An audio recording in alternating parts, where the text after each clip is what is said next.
There we go. It's all fixed. Hello there, Spagelli, Wilkin, Keith. Is it Wilkin or Wilson? Hey there, Lucas, Fisto, Chris. Hope you guys are having a great day. Yeah, that's me. I totally hit the button. Or the wrong button, I mean. Well, so actually what happened is last time that I had OBS open, I have a button that I push on my Stream Deck which mutes the audio to... Because right now, my microphone's going to all channels. When I am recording a video for like a Let's Play or something like that, I mute my microphone to one of the channels so that I can separate my my voice from the audio of the game, and that way I can either raise or lower the volume of the game when I edit the video. So I have a button that I push in order to do that, and then I have to hit that button again when I'm done to switch it back. And I forgot to hit that button. Yeah, everything's going well. Although, I think I gotta take off my glasses. I think that my computer is close enough that wearing the glasses does not actually help. Jimmy Methers II says T-Mobile users get 3 months of Stadia Pro if you sign up today. Yes, I am aware of that. I've already given out, I think, like 3 or 4 codes so far. And if people have codes that they're not using, just get them to me, and I will make sure that I tweet them out so that people can take advantage. Or, you know, send it to a friend and get your friend to sign up.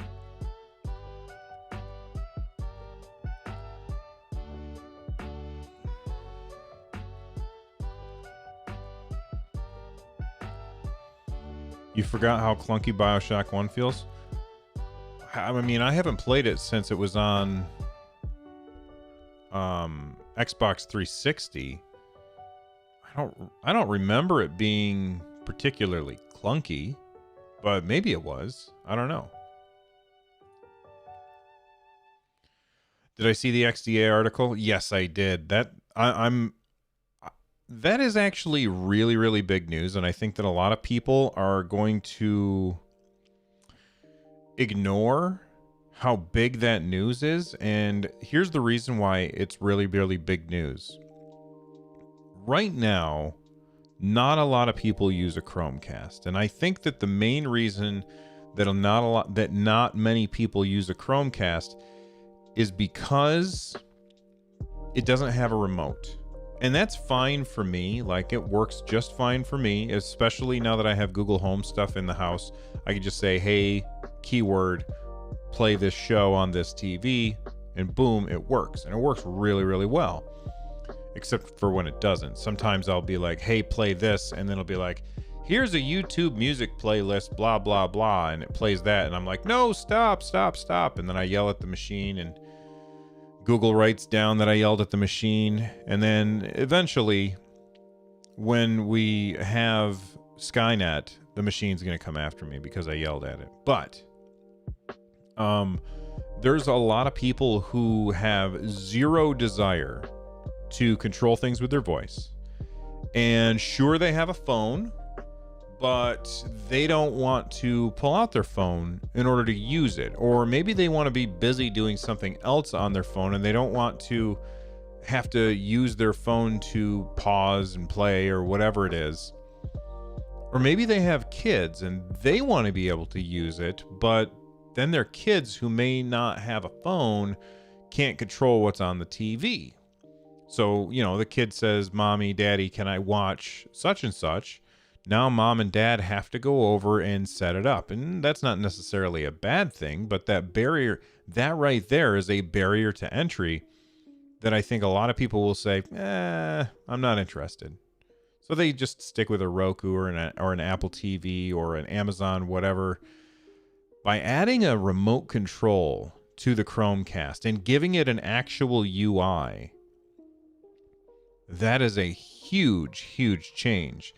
And I think that we're going to see a lot of people pick up a Chromecast or whatever they decide to call this thing, Kimberly or whatever it was.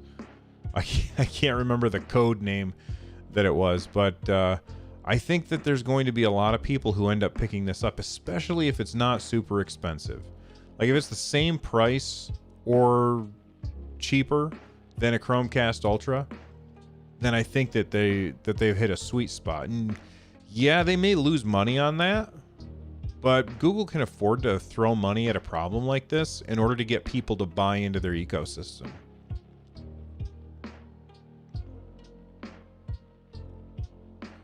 Fisto says it's easier to hide a remote from a kid than silencing them. I don't understand what that means. Vinicus. Hey Bill, preparing and totally excited to jump into ESO in the next couple of weeks. I'm torn though for tanking. What would you roll, a Dragon Knight or a Warden? All right, so here's my answer to that, Vinicus. It doesn't matter. Both of them will tank equally fine. In fact, in Elder Scrolls Online, every single class can fulfill every single role. And yes, there may be meta builds which will make things easier for you, or that might be slightly better than the other builds. But what I would do is I would look at what the game tells you about each class, and the one that sounds the coolest, like the Dragon Knights are all about using chains and fire and lava and spikes coming out of your back, and the Warden is all about ice and that kind of stuff. Like, look at what the game says about the classes. Whichever one sounds cooler to you, that's the one you should go with, not the one that everybody says this is the best tanking build. That's my advice. And if you want to know more about it, then check out my ESO beginner's guide, which I should actually make a command right now. I'm going to do that right now, streamelements.com. And let me bring up my dashboard and get the link. All right, videos, copy, get shareable link, copied to clipboard. I can close that now. My dashboard. Only take me a second to do this, then I'll have chat back up on screen in just a moment. We want to go to bot and chat commands. And we're going to make a new command, except. Where's my new command? Oh, custom commands. There we go. Add a new command. Exclamation point, ESO. There we go. Check out my ESO beginner's guide. Hyped for ESO coming to Stadia. Check out my ESO beginner's guide. Activate command. There you go. Now if you type exclamation point ESO, it will give you a link to the appropriate video, I think. Testing it. The bot always takes a second or two to figure things out. Martin Johansson says, hey there, when do you think we'll see the next Stadia Connect? I'm going to say this month. I think that we'll get one this month. Austin Swift, hey Bill, did you ever find out for sure if DLC previously purchased on your PC account will transfer over to Stadia? I have not found out for sure, Austin, so I don't have an answer for you. I did buy Greymore, and I subscribed to ESO Plus, and then I saw that tweet, and I said, you know what? I'm going to wait. So I contacted ZeniMax, and I said, I would like to return these. And it took a few days, but eventually I got my money back, I don't know, a few hours ago. Humbly Walk, what do you think Stadia needs to do to really take off? I just think time. I think people are expecting this, a hockey stick graph. And I think instead, because there's no generations with Stadia, I mean, there are behind the scenes, but we don't have to buy them. It's just going to be a slow ramp that keeps going up and up and up. And it's not going to be one of those, kind of ramps like that. That's the real sound effect that it makes too. Let's see. Adam Gibbs. Hey, Bill, I just wanted to say I enjoy both Stadia Cast and Nintendo Switchcraft quite a bit. Keep it up, dude. Well, Adam, thank you very much for listening to my stuff.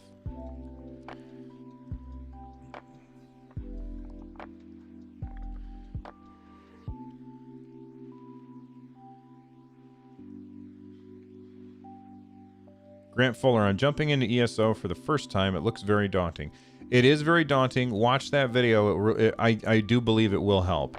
And there's probably going to be more ESO videos coming.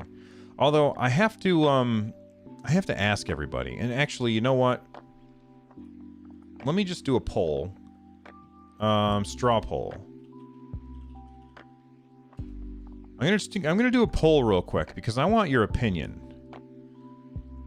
Where to stream ESO? YouTube, Twitch. All right, so I'm going to hit create poll, and I'm going to copy the URL. Okay, before I give you this poll, I have to explain what a Twitch drop is. Okay, so certain games have things called Twitch drops. Okay? And what a Twitch drop is if you are watching somebody play that particular game and that streamer has drops enabled, then there is a chance that you will get something in your game from watching that stream. So you're watching the stream, and once a day, you have a chance, it's a pretty high chance, that you will get an in-game reward for watching somebody stream that game. Now, that's a thing that's only on Twitch, all right? And when Elder Scrolls Online comes to Google Stadia, I am definitely going to be streaming it. Here's my question. Would you guys rather, I'm going to put a poll in chat here in just a second. Would you rather me stream it here, where I obviously have a much larger audience, okay? And I know that a lot of people tend to show up and hang out here on this channel. Or would you prefer that I stream it over on my Twitch channel, where you have the possibility of getting in-game rewards by watching the stream? So that's my question. And there's the poll. And I'm very curious what you guys think about this. All right. Just because the poll breaks one way or the other does not necessarily mean that that's what I'm going to do. I'm just curious what the audience thinks. Reedish Pinto says, how do you use voice chat when I'm connected to the Chromecast Ultra on the TV using my controller? Reedish, you would just plug your headphones into the bottom of your Stadia controller, and then you have access to voice chat that way.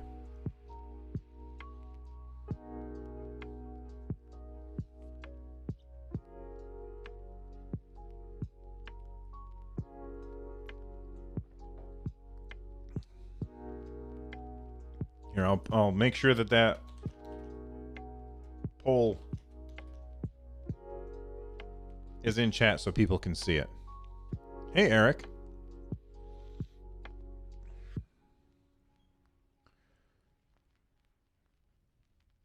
Stadia already does OT for me. I just need some more games. I don't use my Xbox or PlayStation anymore. Yeah, you know, I play my Switch all the time, but I haven't played my PlayStation in quite a while.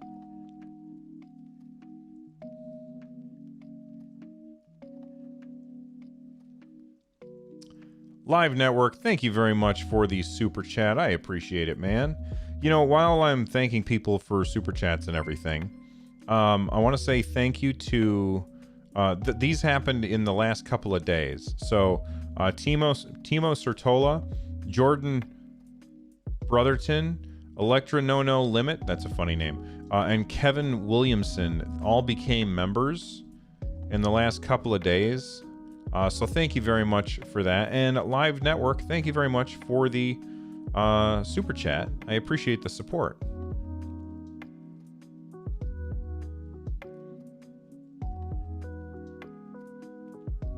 Your headphones don't have an inbuilt mic. I wish it would use the mic on the controller, but it looks like it's mainly used for the Google Assistant.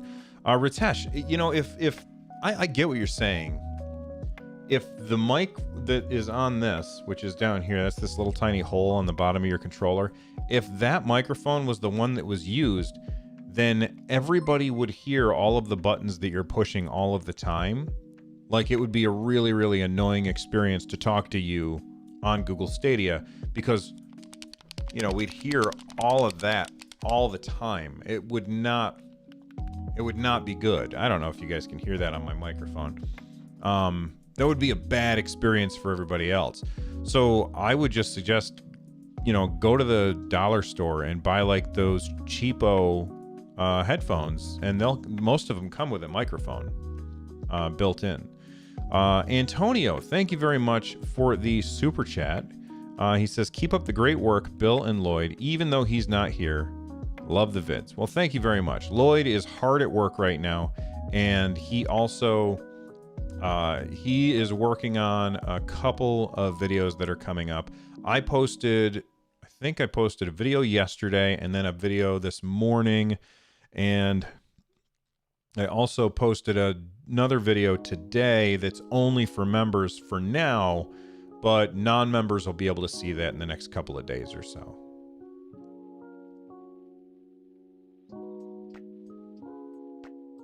Arash, I know about the T-Mobile thing. It's pretty awesome. Sam, have I tried Super Hot yet? I have tried Super Hot. It's really cool. I'm very impressed with it. I did feel like it was the controls weren't good on controller, and so I tried it. Excuse me, I tried it with mouse and keyboard, and it worked really, really well. So I prefer to play that game with mouse and keyboard. Some games just don't have good controller support, and I the way I look at it is probably like they're auto, like most first-person shooter games will have a bit of auto aim when you're using a controller, because using a controller is not as precise as using a mouse. So the AI kind of helps you a little bit, which is totally fine. And I get the feeling that Superhot's AI for helping me with helping me aim not so hot. So I didn't mean to do that. So using the mouse and keyboard, it worked really well. I'm very much enjoying that game so far. Sam says, only keyboard mouse game I play on Stadia is FM 2020. I don't know what that is. Oh, Football Manager. It's a trackpad rather than a proper mouse, though. Move slow enough in Super Hot, you don't need the aim assist. No, I understand. It felt more comfortable when I was using a mouse.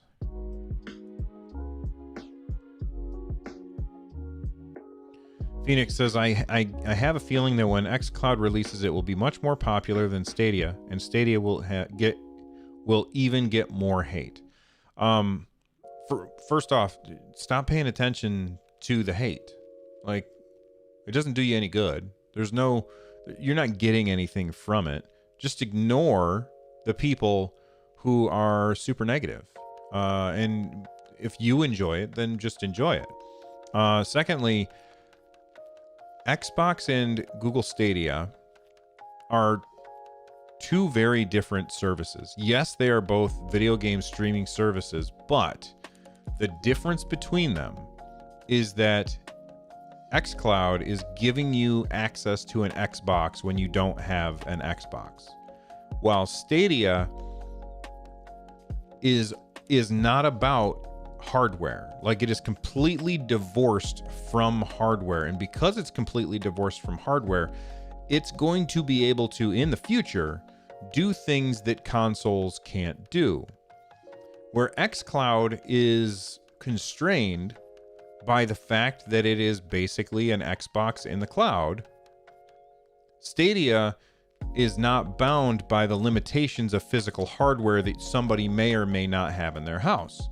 And because of that, it's going to be able to do things and we haven't seen it yet, but it's going to be able to do things that the others can't do. And that is why I think Stadia has a very, very big potential to be the future of gaming, the next big thing. So I would say ignore the haters out there, enjoy what you enjoy, and don't worry about what anybody else thinks, and you'll just be a happier person. It's easier said than done. But, you know, maybe when you get to be a really old man like me, you'll have figured that out.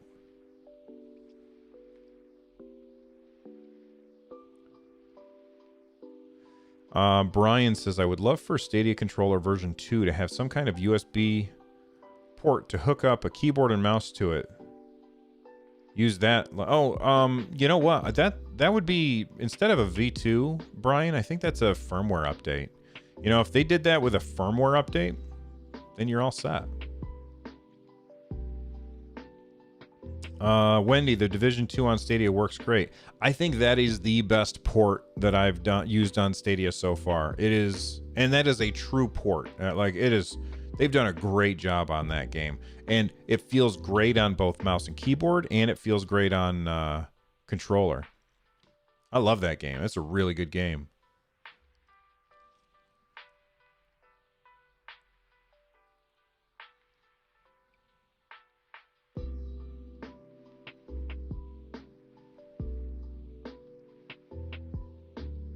Have you seen Stadia being played in the SpaceX Crew Dragon? What? There's no way. There is inherent latency when you are sending stuff to space. It's not. I don't think that's happening, buddy. Oh, there was a Photoshop out there. Gotcha. What publishers or game would you want to see on Stadia? All of them. Not even for me. Like, I know that there's a lot of people who, you know, would love it if Fortnite came to Stadia. I don't really care. But I want people to be able to play the game that they want to play on the screen that they want to play on. So I want every publisher to come to Google Stadia. And it doesn't bother me at all if a game comes to Stadia or on any other platform that I'm not interested in. Because not every game has to be for me.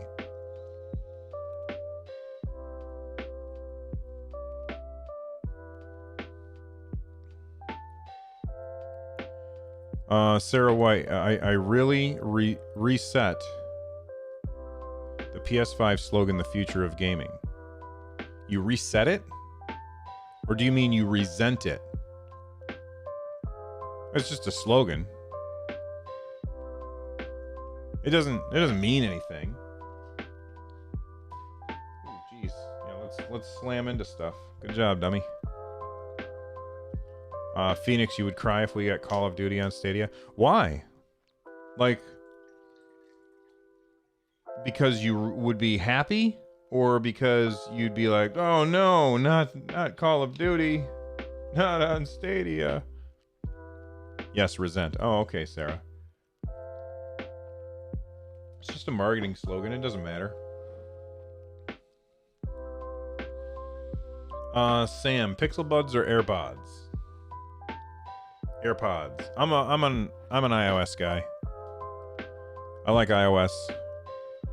Here's my new phone. I got it yesterday. My old one was broken because it slid off my dresser, and I caught it. But when I caught it, I hit it, and it like the back hit against the metal handle on my dresser, and then it fell again, and I caught it, and I looked at the screen, and I was like, oh, okay, it's fine. It looked great. No big deal. And then I finished doing whatever I was doing, and then I went and I grabbed my phone off my dresser, and I felt like there was something on the back of my hand, and I turned it over, and I could see that the back was shattered. So they replaced it yesterday, which is cool.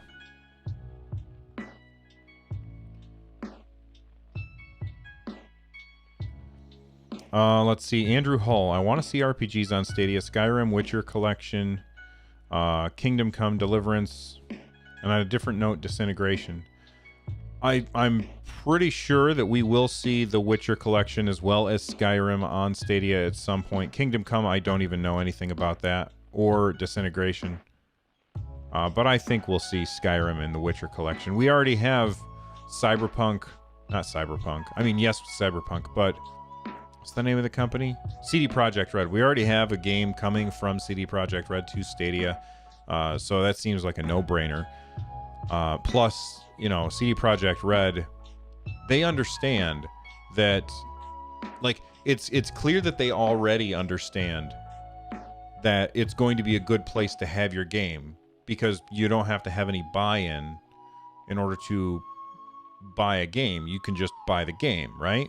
And if they didn't understand that, they wouldn't be bringing Cyberpunk to Google Stadia. But, you know, CD Projekt Red also has this history of, you know, they brought The Witcher 3 with all of its DLC to the Nintendo Switch, a very low power system. That must have been a very difficult thing to do. So I fully anticipate that we will see them port it to Stadia, because that will be, I think, in my opinion, probably easier than porting it to the Nintendo Switch. And, you know, they want money. And who doesn't? Let's see. Vinicus says, how do you feel about Baldur's Gate 3? Well, I don't know how to feel about Baldur's Gate 3. So far, I'm excited that it's coming, because that's really cool. I enjoyed Baldur's Gate 1. I played a tiny little bit of Baldur's Gate 2, and I think that mostly the reason I didn't play a lot of it is because I was distracted by other games at the time. But Baldur's Gate 3, I'm very much looking forward to. I know that there's some people who are angry, mostly just because they want to be angry about something. Like, so many people out there are not happy unless they're mad. And so they pick things about video games and they get super mad about them. And I'm like, don't you have things to, like, get a life? Calm down, people. But anyway, you know, there's a lot of people who are mad that it's not a real-time combat system like in Baldur's Gate 1 and 2. I am particularly pleased that it's not a real-time combat system like Baldur's Gate 1 and 2. I think the turn-based is better. And not only is it better, but it's more like Dungeons & Dragons than that real-time combat system that we had in Baldur's Gate 1 and 2. Now, there's a lot of people probably are not going to agree with me on that, but that's okay. Brett says, Bill, I think you said that you do not like them. I do not like them, Sam. I do not like them. Okay, AAA game. What do you think would be better? A big budget game might be more appropriate. The term AAA game. Okay, I misread what you were saying. I don't know that I dislike the term AAA game. It just kind of has a connotation that this is better than, and I've seen a lot of AAA games that are dumpster fires, and I've seen a lot of indie games that are fantastic. So I guess big budget, like, in order to qualify as a AAA game, you have to have spent a certain amount of money on the development. And when everybody always says, oh, this needs AAA games or the blah, blah, blah, guess what? I don't care how much money the developers spent on development. I just want to know, is the game good? That's all I care about. Bragging about how much money that you spent on making a thing is just, I don't know, kind of dumb. That's how I look at it. But the term doesn't bother me. I just think it's just kind of, whatever. Sarah White says, totally agree, Bill. Larian are great developers. It's in good hands. Larian are great developers. I'm very excited to see how Elder Scrolls Online with Pro will affect on Baldur's Gate. I'm not sure I follow what you're saying there, Wolfgang. Can you elaborate?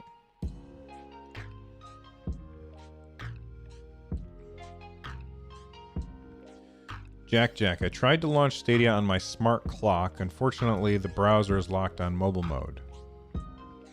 I mean, why would you want to do that? Just because you can? And if that's the case, I'm all for it. There's nothing wrong with that. But I don't know. I don't think it would be a very good experience. Smart clock probably is going to struggle decoding a VP9 stream or an H.264 stream, or maybe even an AV1 stream. Like, it's going to be tough to really do that well. Sam wants to know, what console exclusive would you most want to play on Stadia? You mean like previously console exclusive? Well, I'm gonna go with things that I think are. I don't know that I want to say within the realm of possibility, but I'm gonna ignore Nintendo stuff because that's never gonna happen. I think that Horizon Zero Dawn, which is a PlayStation exclusive, like that would be a really good game to have on Stadia. It's a gorgeous game. It's a really huge game. And being able to play that on any screen would be really fantastic. And because it's such an awesome game, it would be a really good experience for people who don't have a PS4. Siriana Baylock wants Last of Us 2 on Stadia. I've never played The Last of Us or The Last of Us 2. However, if you have not already checked out this podcast, I'm going to post a link in chat right now.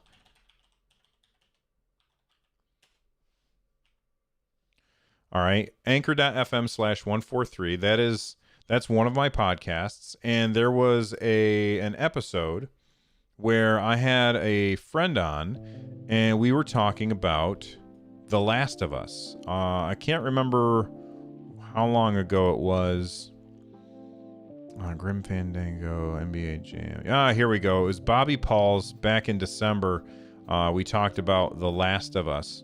It's a really fun conversation about video games as a whole.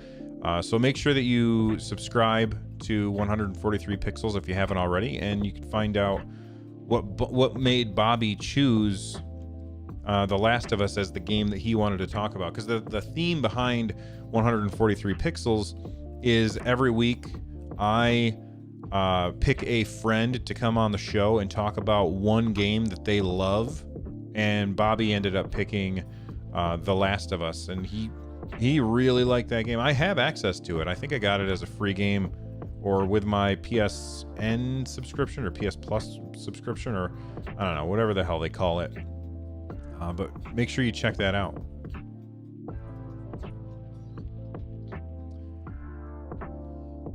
Will ESO come with all of its DLC, or at least come with the Greymoor chapter included?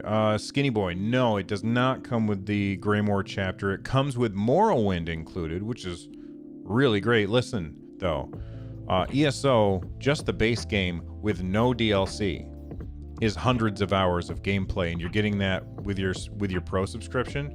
That's an absolute steal. That should be plenty for everybody. And then the fact that it also comes with the Morrowind expansion, that's even more awesome stuff. Morrowind, more, get it? I didn't do that on purpose. Now, for it to come with the Greymoor expansion again for free, that seems you're asking for too much at that point.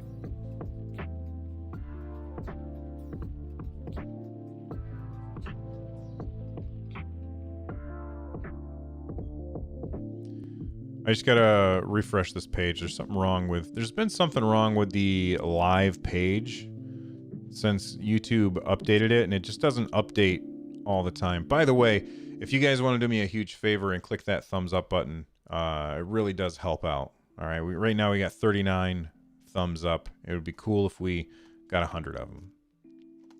For all those people that are here, you guys are awesome. Let's see. The Last of Us has a wonderful storyline. It's not hard to see how it won so many awards. Yeah, I've heard nothing but really, really good stuff. Yeah, Greymoor is... Like, it's a 40-hour expansion. Like, by itself. By itself, it's 40-hour expansion.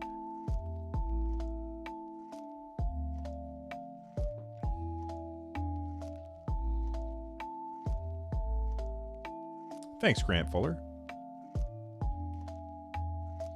So, you know, we just had 5 new, we just had 5 new games come to Google Stadia. Which ones have you guys been playing? Like, I think I have to look at which ones they are. I think I've dabbled in all of them so far. So yeah, I did play oh, hold on. I gotta kill that app. There we go. So I played Super Hot, I played Little Nightmares, I played Panzer, I played Power Rangers. What am I missing? Oh, I already had Get Packed. But yeah, which ones have you guys been focusing on?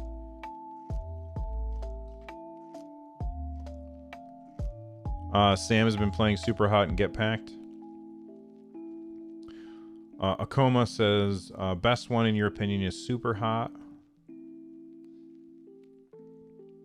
Nice Fluffy says, Power Rangers Battle for the Grid. I cannot believe how fast it is for me to get a match in Power Rangers on Stadia, especially when I found out that you have to turn on what's it called? What do you got to turn on? When you crossplay. You have to turn on crossplay. So I never remembered to turn on crossplay, and I was still getting matches instantaneously.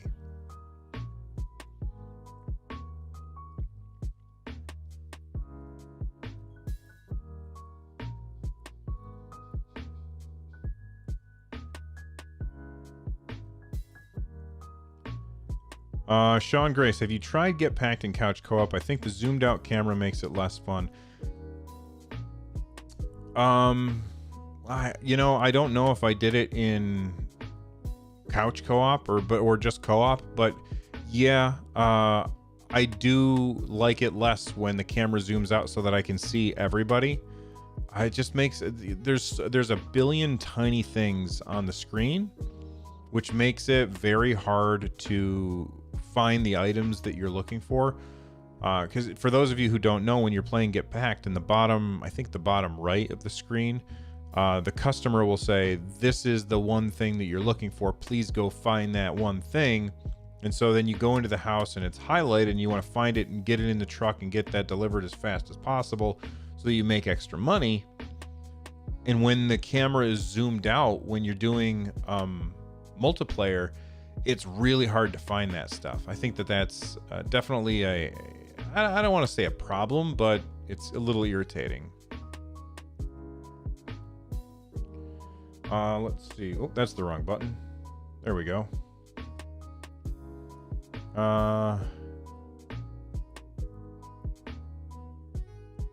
Yeah, I didn't seem to have any lag at all in Power Rangers. Stadiology, does Power Rangers play in 60 frames per second? I'm not the person to ask that question. I don't do those Digital Foundry things where they film it in high speed and then count the frames or pixel peep so that they can see how many or what the resolution is or any of that stuff. I just play a game and I decide if I think it's fun or not. So I don't have an answer for you, but it seems like it looks good.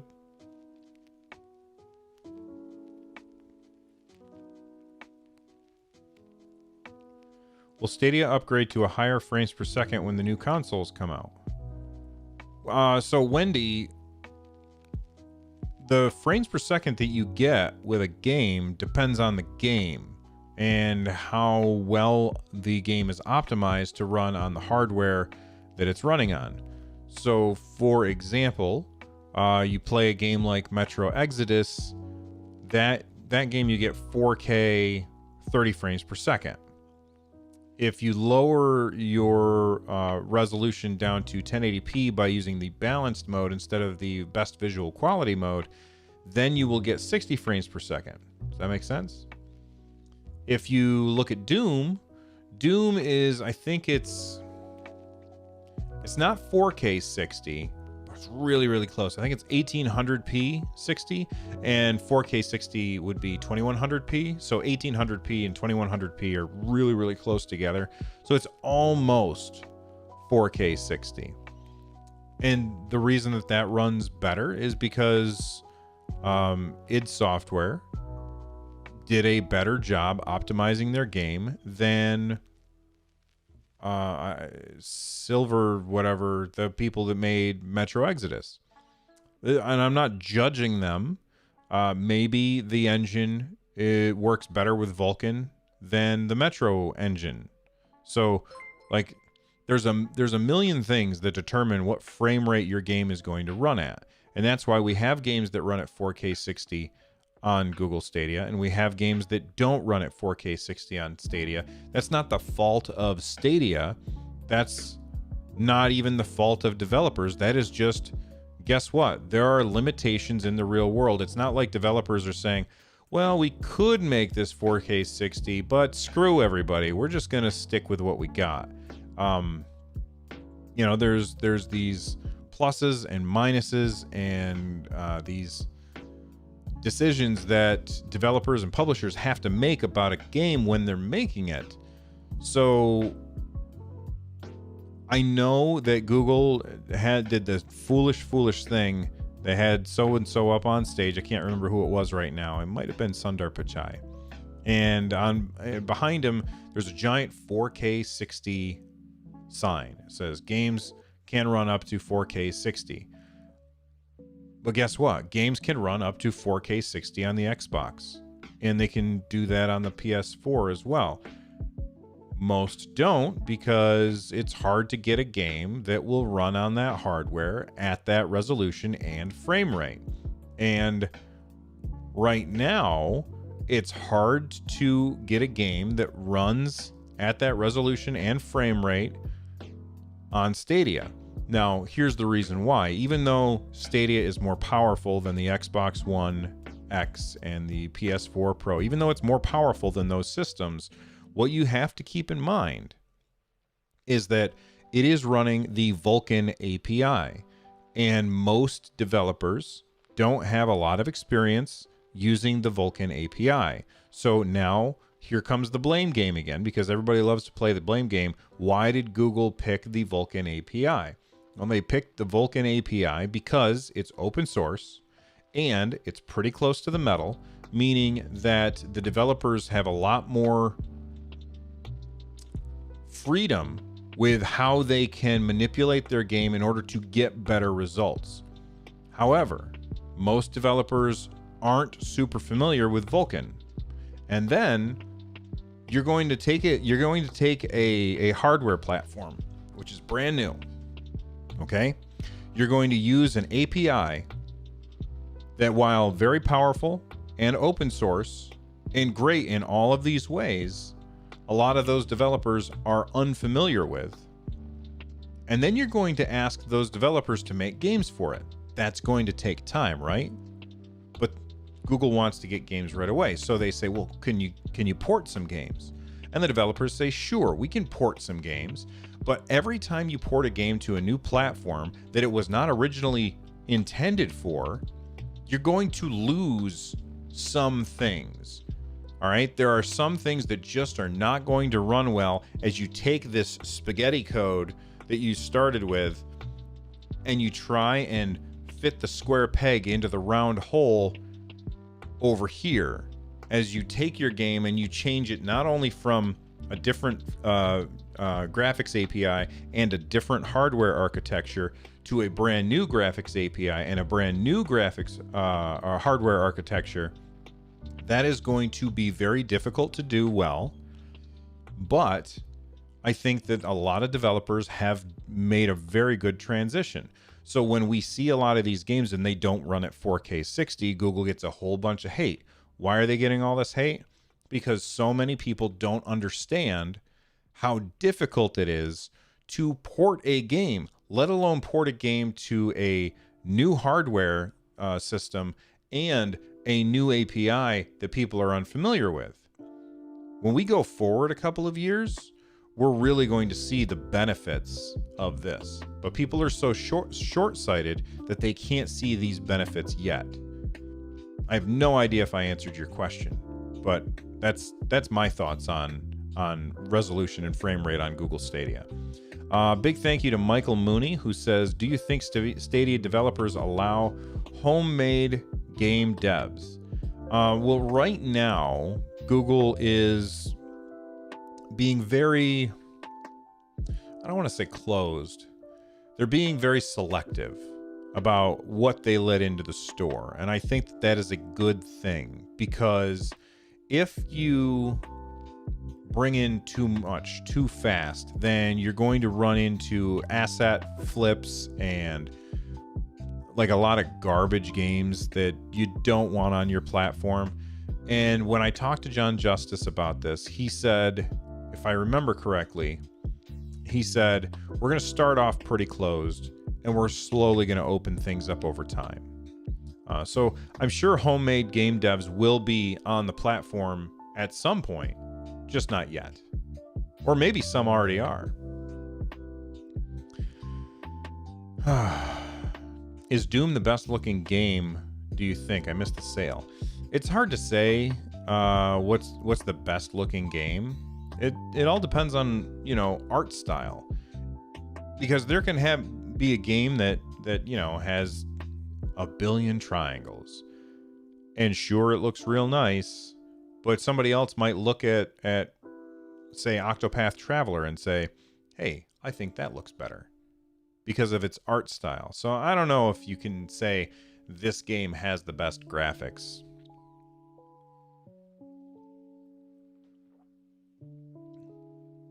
Ross Stevenson, sorry if you answered this, but what did you make of Take-Two CEO's comments regarding Stadia?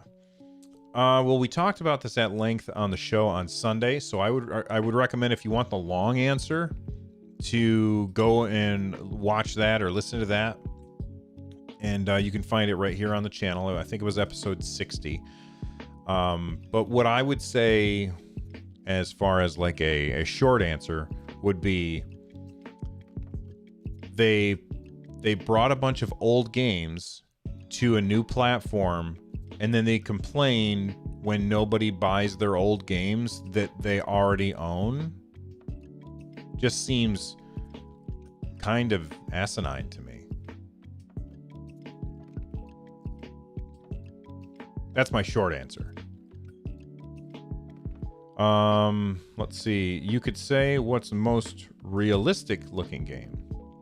I could say that, but Sean Grace, that's so subjective. Like, it's really hard for me to say that. I will say that I think Division 2 looks fantastic.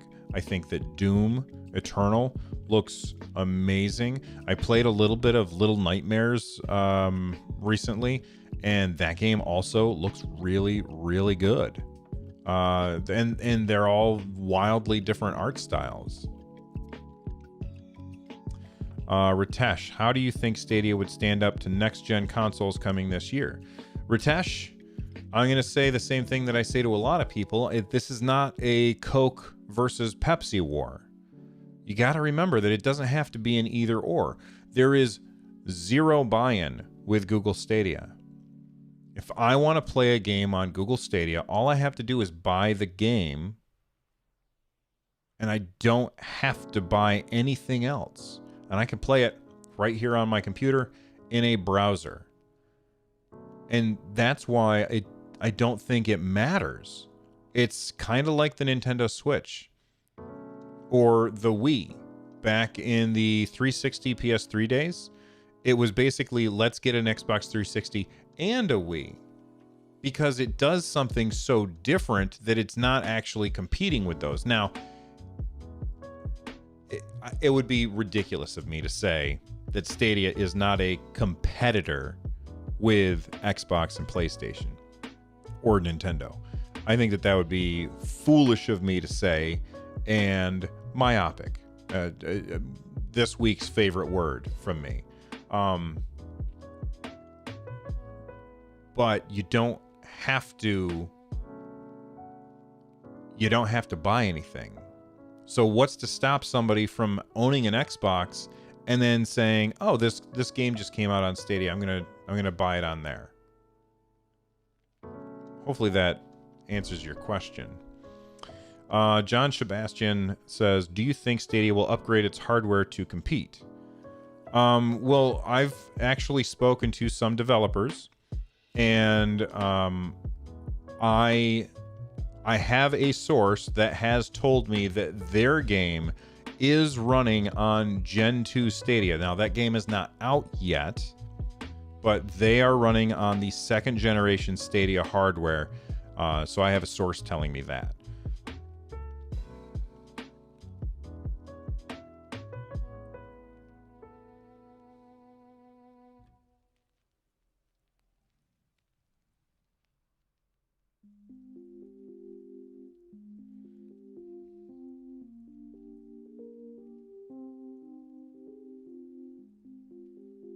It is exciting.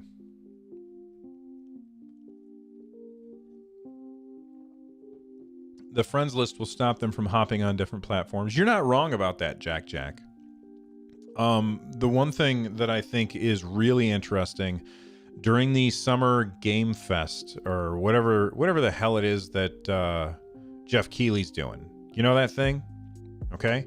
During that, when they had on the devs from Unity that are working on, no, not Unity. Is it Unity? No, Unreal Engine 5. When they had those devs on there, after they showed off the cool demo, which if anybody says that wasn't cool, like, come on, don't pretend to be jaded. All right. I work with teenagers for a living. They walk around all day pretending to be unimpressed by stuff. It's a competition on who can be the least impressed by things. When things are impressive, it's okay to say, that was really impressive, even if it's not what you want. Like, there's a lot of people who want Stadia to be the next big thing, and they were like, this was stupid. And I think, come on, that was an impressive thing. And guess what? Unreal Engine 5 is going to run on Stadia, as well as Xbox, as well as PlayStation, as well as PC, as well as Nintendo Switch and Android and iOS. It's going to be everywhere. What was I getting to? Oh, after they showed off the cool demo, which I think was where most people stopped paying attention, was when they were done with that cool demo. After they finished showing off that cool demo, the main guy, whose name Tim Sweeney, the main guy said something very, very interesting. And that's how the Epic wants to be a bridge builder between cross-platform stuff. They've already proven that they have the ability to do this with Fortnite. Fortnite, you have a Fortnite account, and it's on your PlayStation, it's on your Nintendo Switch, it's on your Xbox, it's on your phone, it's on your computer, it's everywhere, right? And you link all of your accounts to your Epic Games account, and you're all set. And that thing that he said was very, very interesting. I think that Epic Games, regardless of how you feel about what, like, their moves in the recent, in the PC gaming market, regardless of whatever you think that they're doing, whether you think that is good or not, the idea that we can have a unified friends list or a combined friends list with people, whether they are on the same platform as me or on another platform, by being the middleman between all of these different disparate networks, that is very, very cool. So, I don't know, maybe. Cedric Crenshaw sends in a super chat. Thank you very much for the super chat, Cedric. Chances of getting a real-time strategy or 4X strategy games. I think it's inevitable, Cedric. I think it's 100%, without a doubt, going to happen at some point.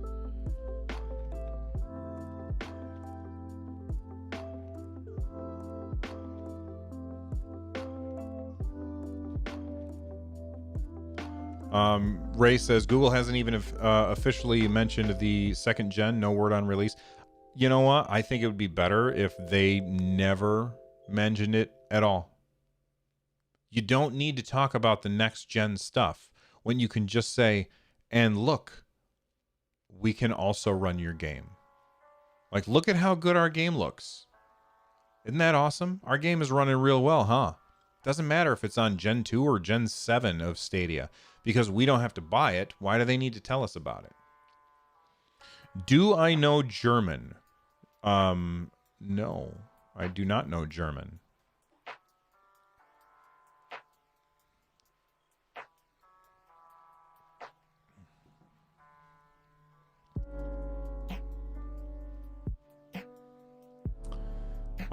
Francisco, when will Gen 2 be out? We don't know. What is my ESO guild? It is called the Nerd Nest.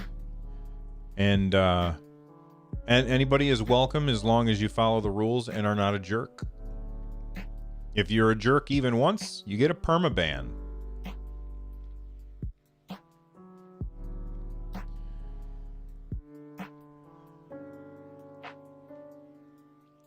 Ahmed M., thank you very much for becoming a member. I appreciate it very much. And Sarah White sent in a super chat. I must have missed it. Let me scroll up.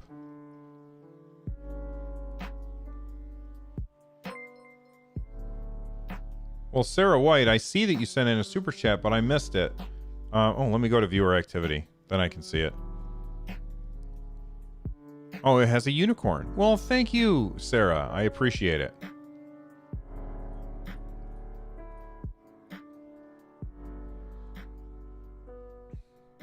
The included in the name or just Nerd Nest? I don't know. Let me look. I'm gonna boot up Elder Scrolls Online right now, and I'll look. We'll see if my computer can handle this at the same time.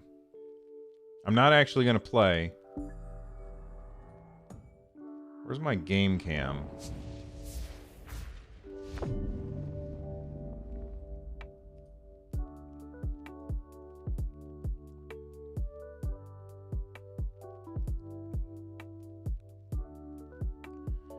Oh, hold on. I gotta hide this.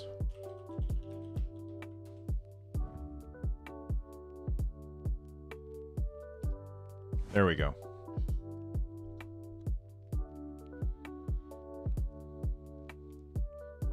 So I'm just gonna get logged in and I'll look and I'll let you know.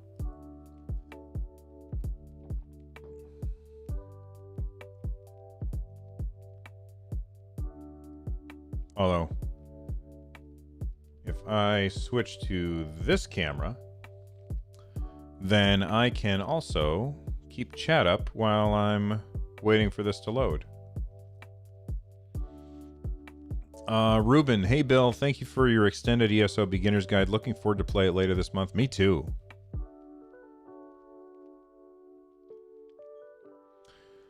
Sam, that's a possibility, but I'm not sure.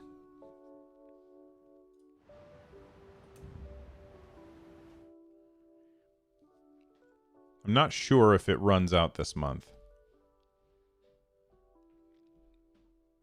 Come in. Be right back.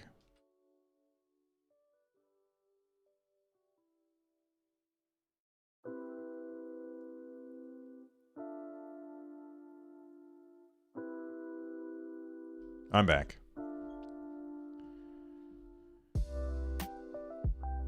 All right, so let me bring this up on screen.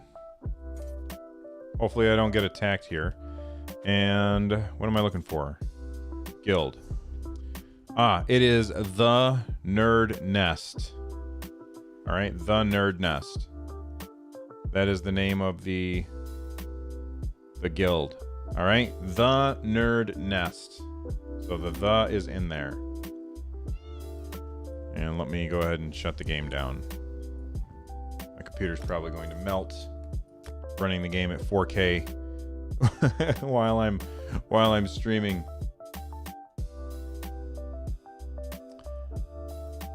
The background music is relaxing. It is. It is called Stream Beats, and it is free on YouTube Music and Spotify and all the other places. I'll see a nice bump in membership once it drops on Stadia. I'm sure I will. Yeah.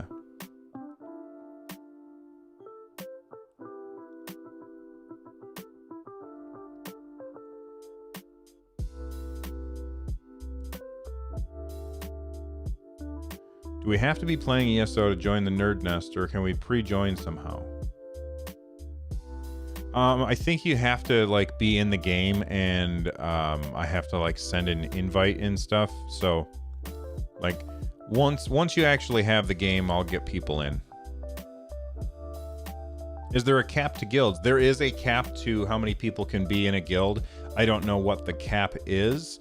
If we hit that cap, which I don't see happening, but if we hit that cap, then what I'll do is I'll make an overflow guild, because you can have multiple guilds. And you can be in multiple guilds.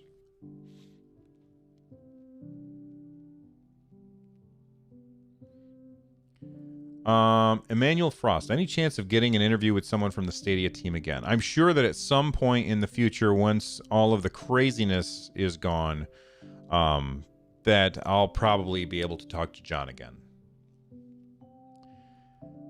How much would a streaming setup like mine cost? Sam, type !gear in chat, and you can see all of the stuff that I use to create my content. Ahmed M became a member. Thank you very much, Ahmed. I appreciate it. You're awesome.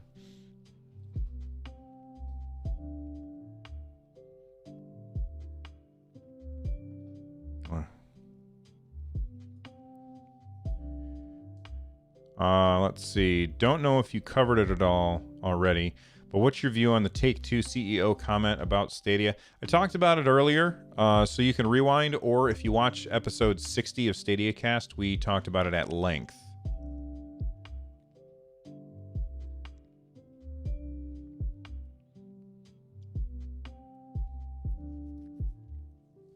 I would not say soon, Ray. Sofa Spy, with ESO coming mid-month as a pro game, do you think some future pro games will launch at random dates, or is ESO the exception? Oh man, that is a really good question. Like, did it not come out on the 1st for a reason? Well, it's not on consoles yet, so that's probably the reason. I don't know. I think that the 1st is going to be the usual, but I'm sure that there will be other times where there are exceptions as well. That's right, PUBG launched mid-month. I forgot about that. Thank you, Trevs.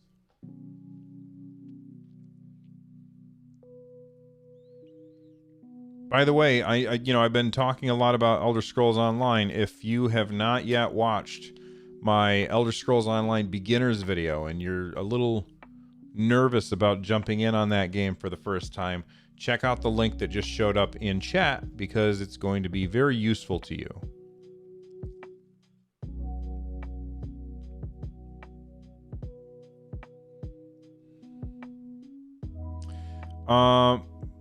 Malik, let's keep it clean, man. We're adults. We can think of better words. Michael, the video was great. Well, thank you for watching it, Michael.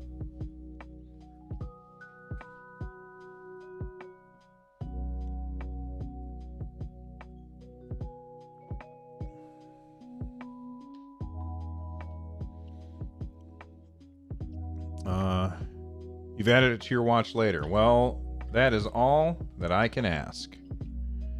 I'm curious if the free-to-play games will drop whenever, or are they just behind Pro? I assume that they're going to be behind Pro.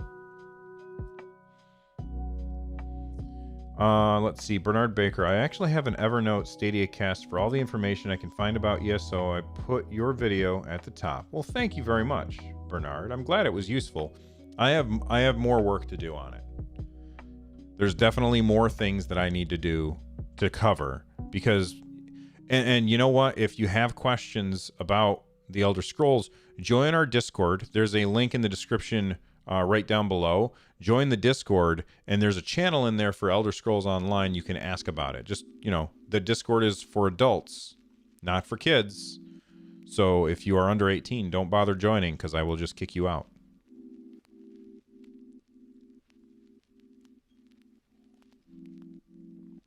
Trevs, your wife is making a Stadia account tonight for ESO. That's awesome. Are you guys gonna do like questing together? I've done questing in pairs in ESO is not a great experience because I find that the best way to play Elder Scrolls Online is for everybody to do their questing on their own, but then come together to do the dungeons and stuff.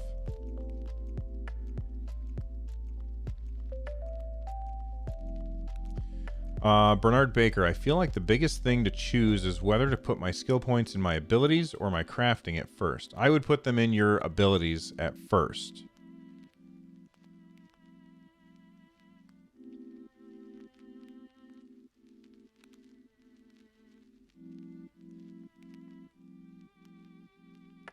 You can play together, Trev. Like, there's nothing to stop you from playing together, but I don't know. Every time that I've tried like pairing up with another person and doing questing together, I feel like there's a lot of me standing around waiting for them to do something, or them standing around waiting for me to do something.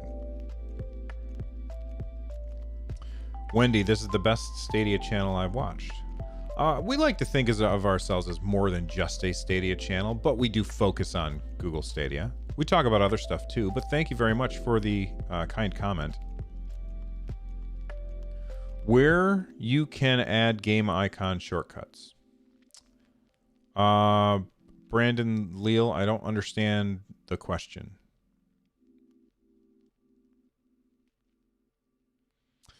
So I really enjoyed questing in groups in World of Warcraft. What would you say is different in ESO? In ESO, every single NPC dialogue is voiced.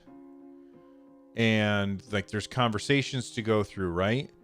So you go through these conversations talking to these voiced players or voiced NPCs, and then after you get the MacGuffin, like, hey, go do this, there's more details that you can find out if you want to.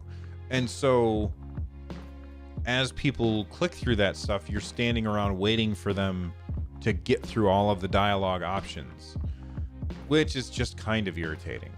But the cool thing about Elder Scrolls Online, probably the coolest thing about Elder Scrolls Online, is it does not matter what level you are. You as somebody who's level 5 can be in a group with somebody who's level 10, and you will both be fighting the same stuff. And when if I'm level 5 and you're level 10, you're fighting a level 10 monster, I'm fighting a level 5 monster, it's the same monster.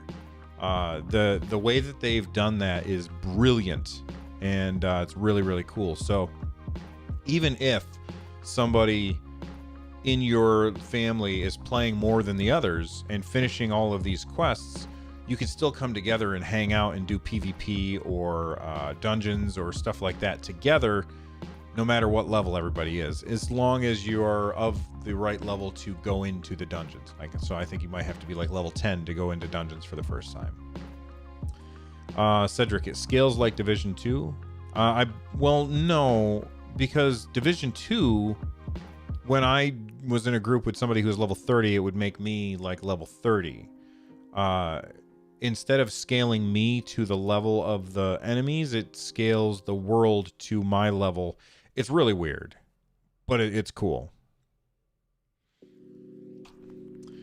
All quests are instants in ESO, right? I remember players being invisible if I were in a different stage of the quest. I can't remember, Power Fantastic. I don't have an answer for that. More like Borderlands then. Ray, I don't have an answer for that either. I have not played very much multiplayer Borderlands. I played Borderlands 3 mostly solo.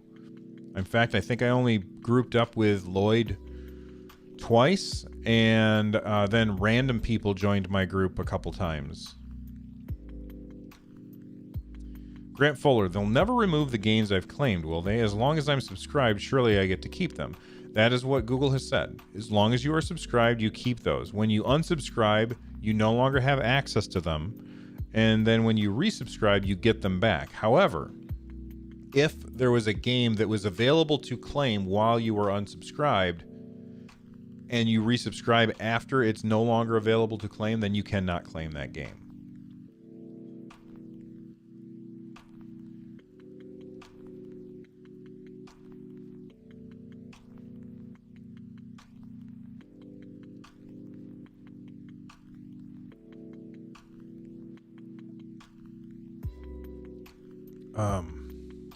There are currently 18 games on Pro with Elder Scrolls Online. Do you think Stadia is doing this to build Pro more as a subscription like Game Pass PS Now, since they are not removing titles?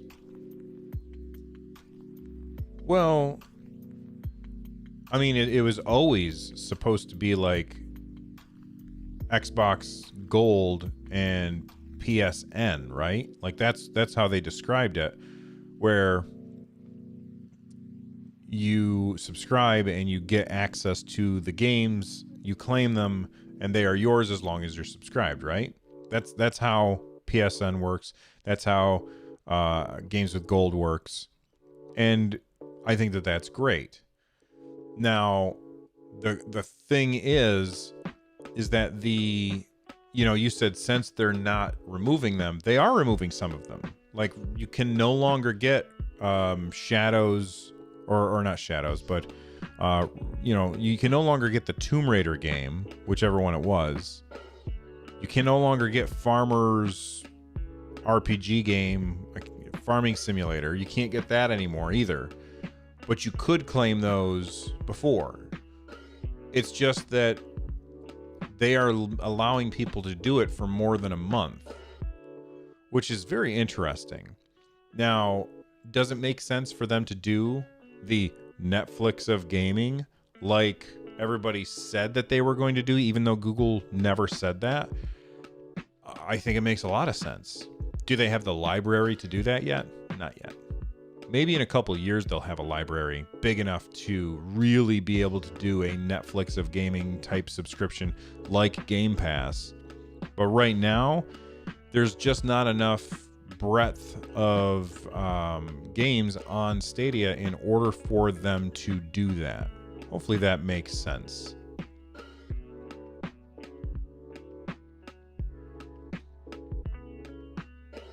What TV series / movies are you watching in my spare time? My wife and I have been watching Frasier. I don't know why, but one day we were sitting there and we had finished whatever show we were watching, and I said, hey, keyword, play Frasier on the bedroom TV. And now we're on season 6, I think. And we're laughing a lot. That's a great show. It's a hilarious show. We also just finished watching Afterlife. My wife and I watched both season 1 and season 2 of Afterlife. That show is amazing. Ricky Gervais is a genius, and he is becoming one of my favorite writers of all time. I never watched The British Office, so I don't know anything about that, but his work on Derek and Afterlife is absolutely amazing, and he deserves all kinds of writing awards and acting awards, because man, when he is in Afterlife, you just feel devastated for him all the time. It's really good. On my iPad, when I have right over there, which you guys can't see, but right over there I have an exercise bike, and I use my iPad and I watch The Flash on my iPad while I pedal on my stupid exercise bike, or as I like to call it, the Russian pain machine. So I hop on there and I pedal away and I watch Flash, and I did that this morning before I went to work to clean my classroom. Flash is really good. It's dumb and campy at times, but I still love it, you know?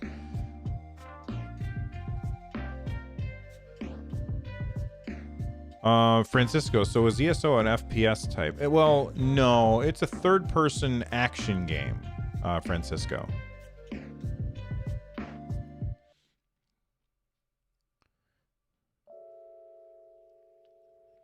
Ricky Gervais's stand-up routines are needlessly scathing and cruel. Not a fan. Makes me feel very unhappy watching him. Well, I mean, I never watched his stand-up, but his writing on... I would say, Sarah, check out Derek. He plays somebody who is very much on the spectrum, and he does it. And that's such a risky move to take, and he does it with such care and skill that it's just amazing how, like, it is hilarious and sad and heartwarming all at the same time. It's a fantastic show. Extras is one of your favorites. I think my wife and I watched an episode or two of that, but we never really got into it. Jem, Bill, if you like Flash, maybe you'll like Stargirl. It's set in the same universe, but the production value is much higher. Okay, I'll check it out. How many shows are in the Arrowverse now, Jem? That seems like, because there's the Flash, there's Arrow, although Arrow's now canceled. Then there's the Legion of Tomorrow, and then there's Black Lightning and Supergirl and Batwoman, and now Stargirl. Like, I can't watch all of those. Who did I say was on the spectrum? So Ricky Gervais's character in Derek, like he is on the spectrum. Stupid Wabbit, what's going on, man?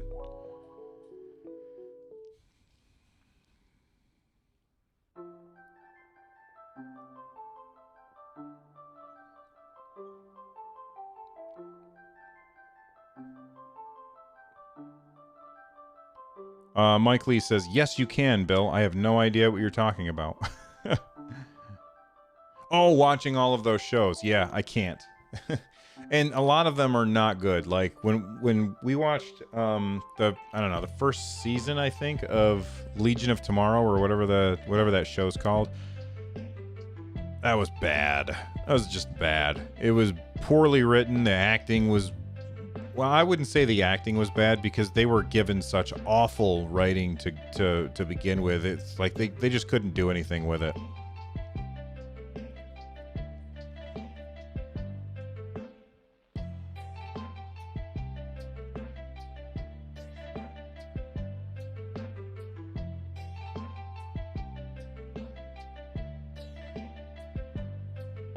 Speaking of Batwoman, the actress who plays Batwoman left. They're trying to find someone else for season 2.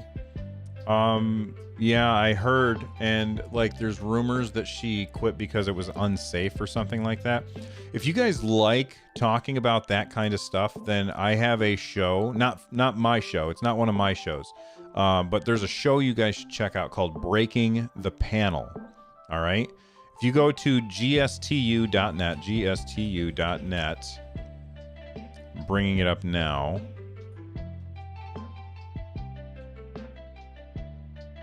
There we go. Copy. Check out Breaking the Panel. They talk all about movies and TV shows and stuff like that.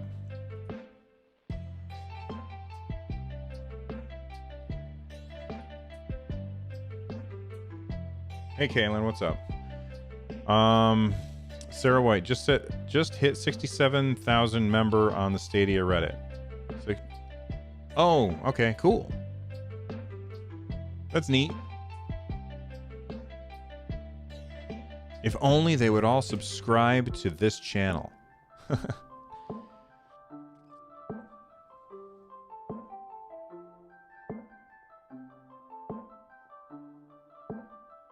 Oh, that's right. I forgot about the Superman and Lois Lane show.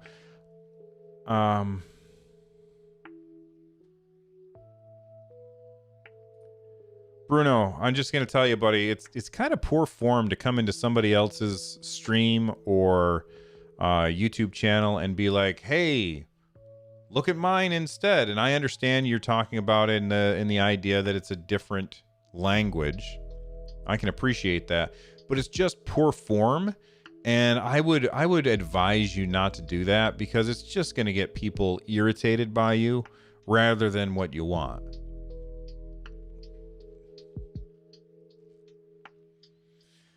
Which Stadia feature am I looking forward to most? What's the link to the panel? Hold on. What's the link to the panel? GiantSizeTeamUp.com. Click on the link that I posted in chat, and it'll take you to Breaking the Panel, which is the show that's about all that stuff. Martin Johansson, which Stadia feature am I looking forward to most? I want YouTube streaming to be completely integrated, so I don't have to have a ridiculous expensive streaming setup like I have. Type !gear to see more of it. GiantSizeTeamUp.com, Francisco. GiantSizeTeamUp.com. I would just love it if I could hit a button on my controller and say, like, use the Google Assistant. I could hit the button and say, start streaming this. And then everybody else could watch. Wouldn't that be awesome? The democratization of streaming is a very, very important thing.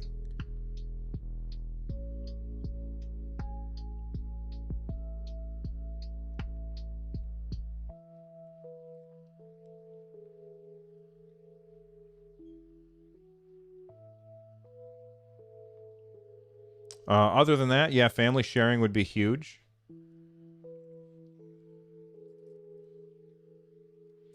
Would it be cool to play your own music playlist while driving in racing games? I think that would be cool. I don't care about it. You'd still need an expensive mic. You wouldn't need a mic like mine, because this is a mic for broadcasting. This is a very expensive microphone. You can get by with a $100 microphone. By the way, if anybody out there is interested in getting into content creation, join the Discord, link in the description down below. There is a channel in there called Content Creation where people will answer your questions, myself included.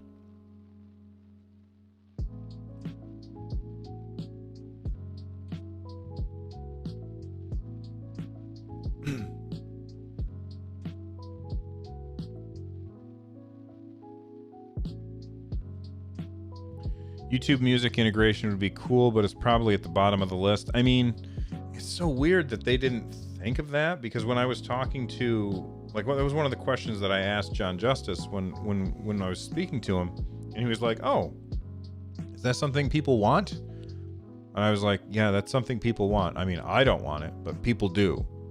So how about that? And he goes, I'll put it on the whiteboard.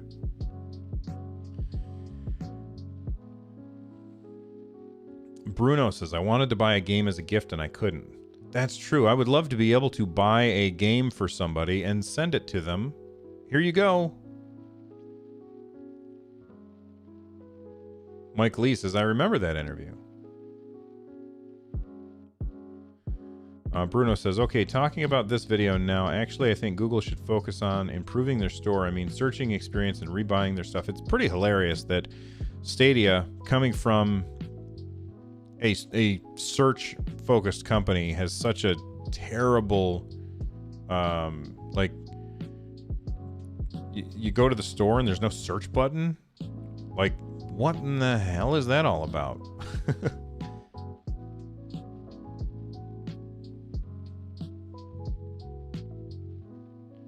Samaron, just, you know, if you love Stadia, that's great, but just say it all in one line instead of spamming it like that. The robot is going to automatically catch that you're spamming and then block it. And then I have to go in there and click it to say, yes, go ahead. That can go through. And that's irritating. Grant Fuller, I missed demo discs in the front of magazines. I remember when I was a kid, I would go to the local computer store and I would buy computer magazine, and in the back there was code. And so I would open up the game or the magazine, set it down in front of me, and I would type the code into the computer and hit run, and then play some stupid skiing game or whatever.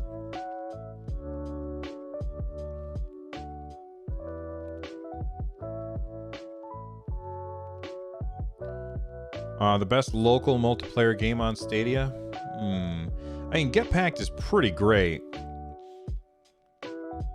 Let me look at all games. See what we have here. It depends on what kind of game you want, though. Local multiplayer.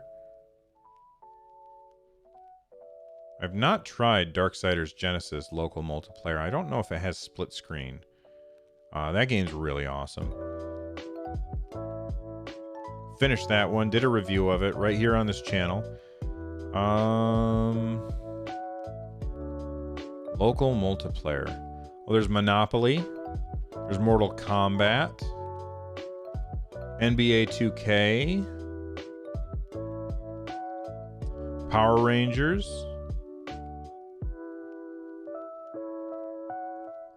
I think Serious Sam Collection also has local multiplayer. I'm not positive, though. Stacks on Stacks on Stacks and Spitlings both have local multiplayer. Spitlings is great. I highly recommend that one. What else? Anything else in here? I think that may be it. And then, of course, Get Packed.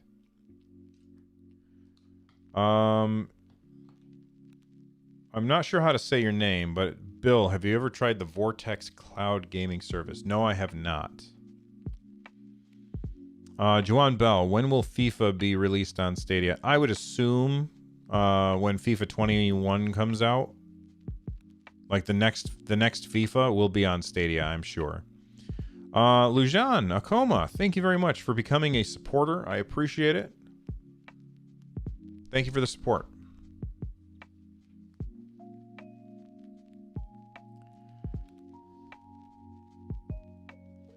Kaylin says, I truly thought PUBG would be massive on Stadia and tons of people would jump in on it. But why? I mean, it's an older game, and I mean it does the battle royale genre, in my opinion, worse than every other battle royale out there.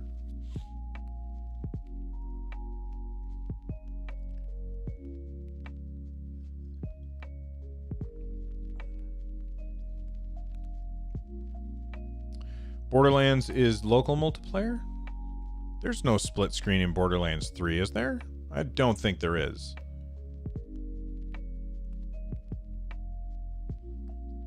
I could be wrong, but I don't think there is.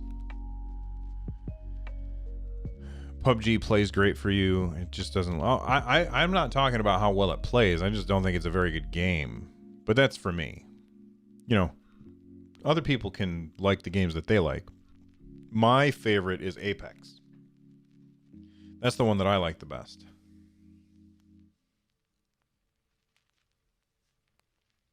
No split screen for Borderlands 3 for Stadia and PC. Gotcha.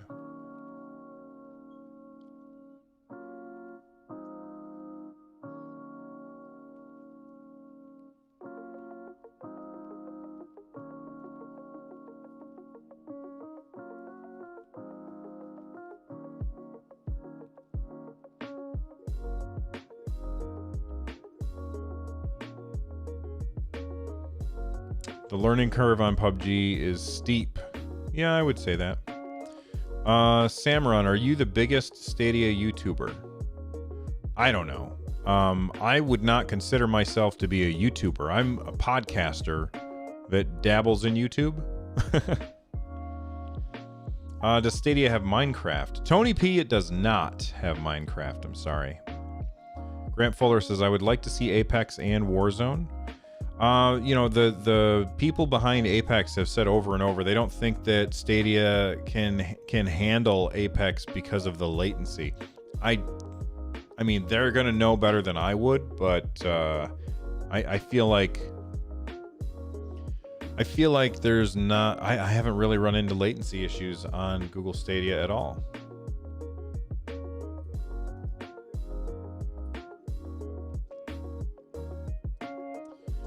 Mike Lee says StadiaCast is the home for all things Stadia. Well, we do what we can. Yeah, I don't get into the comparison matches, Samarin. I don't care if other people are bigger than me or if I'm bigger than them. I just do this because it's fun. Like, that's my whole goal, is to try and have fun while I do this. And if you guys like that, then hit the button, you know?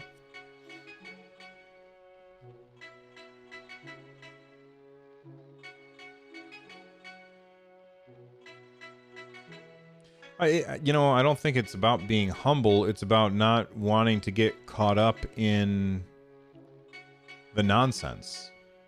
Like, there's so much nonsense out there. I don't have time for that.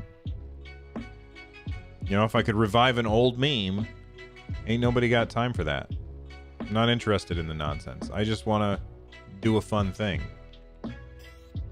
Oh my God, I bored my wife to tears yesterday talking about how I learned how to do ADR, which is automatic dialogue replacement on my video editing software.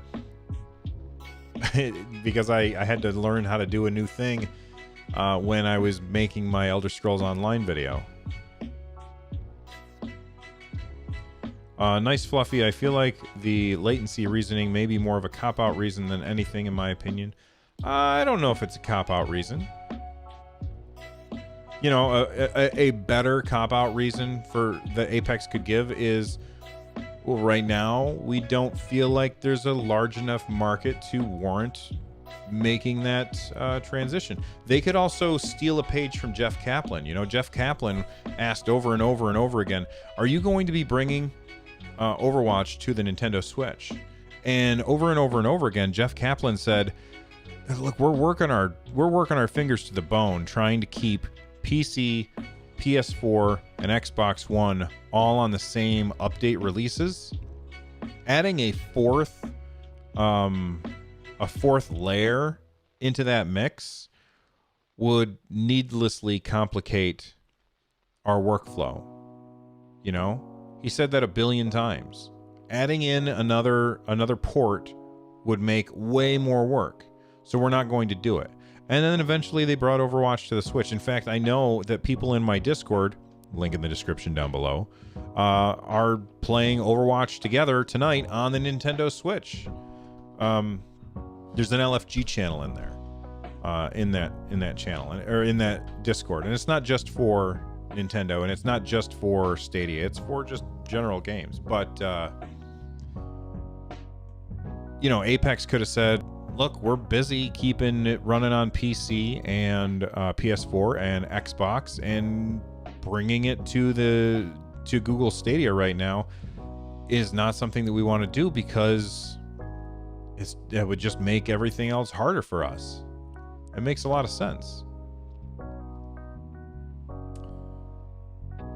What's my estimate on Stadia's user base? I don't know. I have no idea. I don't know. Like, I know that there are these analysts out there who they come up with numbers for this. They'll say there are this many people using Google Stadia or whatever. I don't know where they get these numbers from. I'm sure that they are verified or something, but I have no idea. I would say that look at the number of people who have downloaded the Google Stadia app off Android.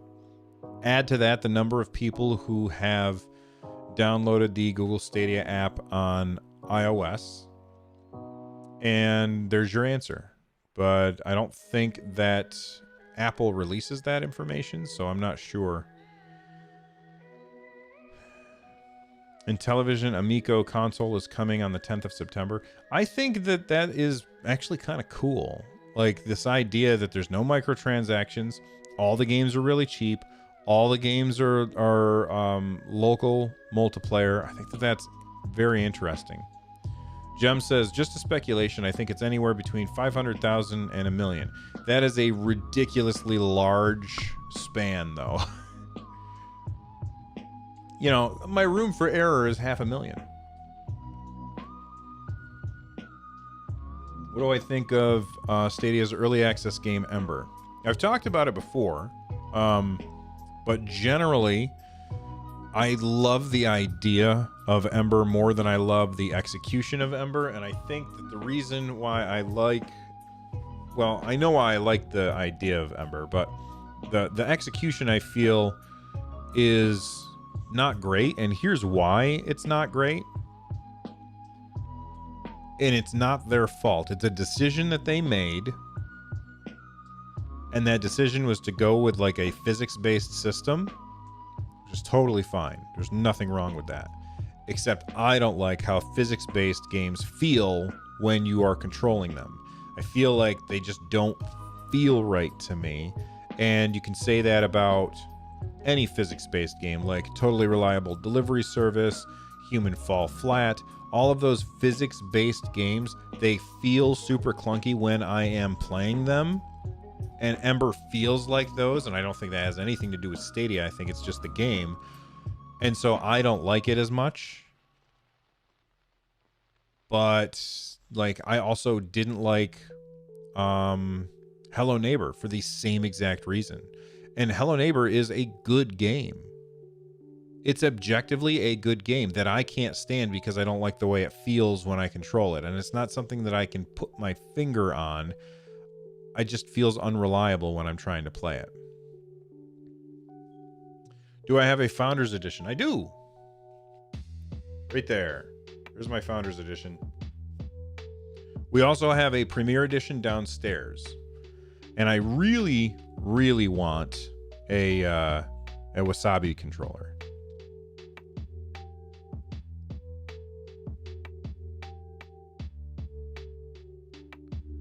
That's a good point, just for fun. There are a lot of people who may have downloaded the app who have never used Stadia.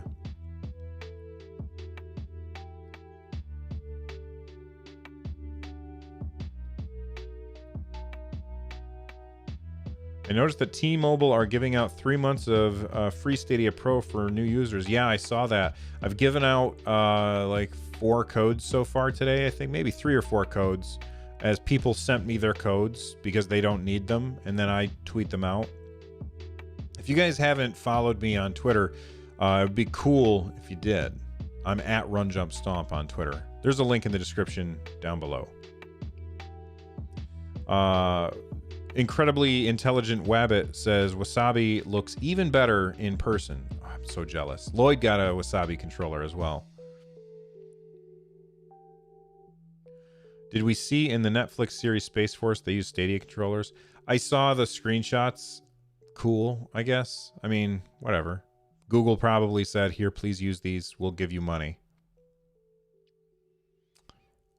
Francisco, how can I give out codes? Well, I mean, if you are given a code by T-Mobile and you don't want to use it, then you can just send it to me and I'll tweet it out.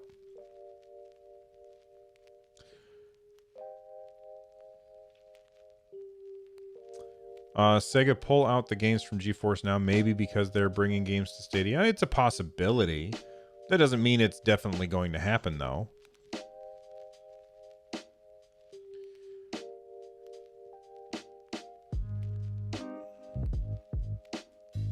Yeah, my son has the white and the orange one.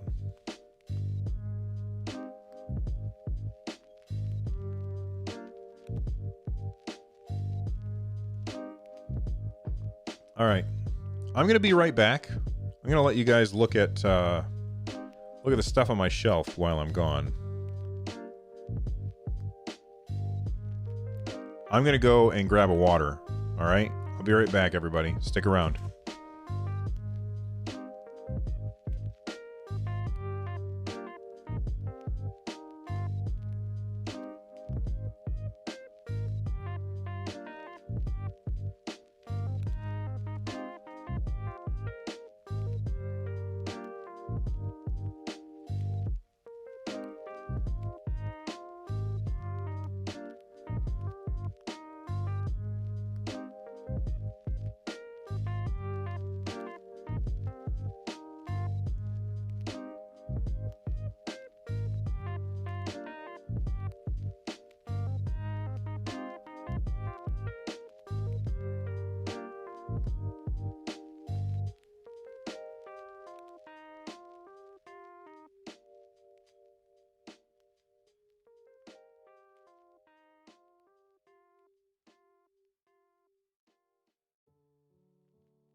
And I am muted. There we go.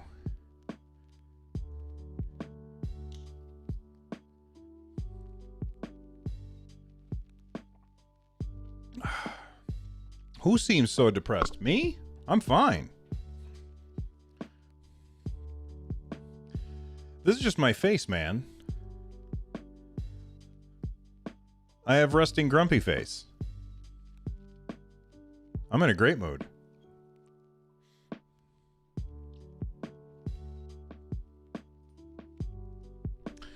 Samaran wants to see GTA 5 on Stadia. I mean, we already have a game from Rockstar on Stadia. Whether or not GTA 5 comes, maybe. But I think we're much more likely to see GTA 6.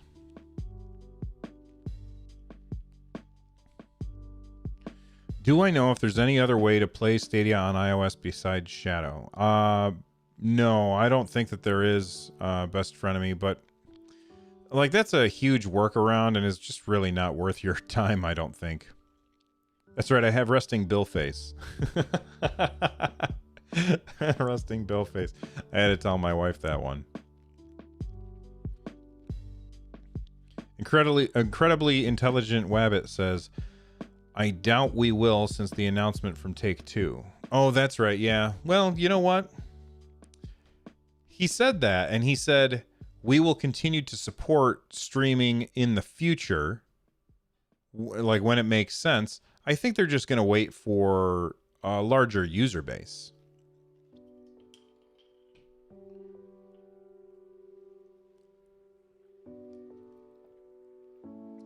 Will we see a first-party title sometime this year?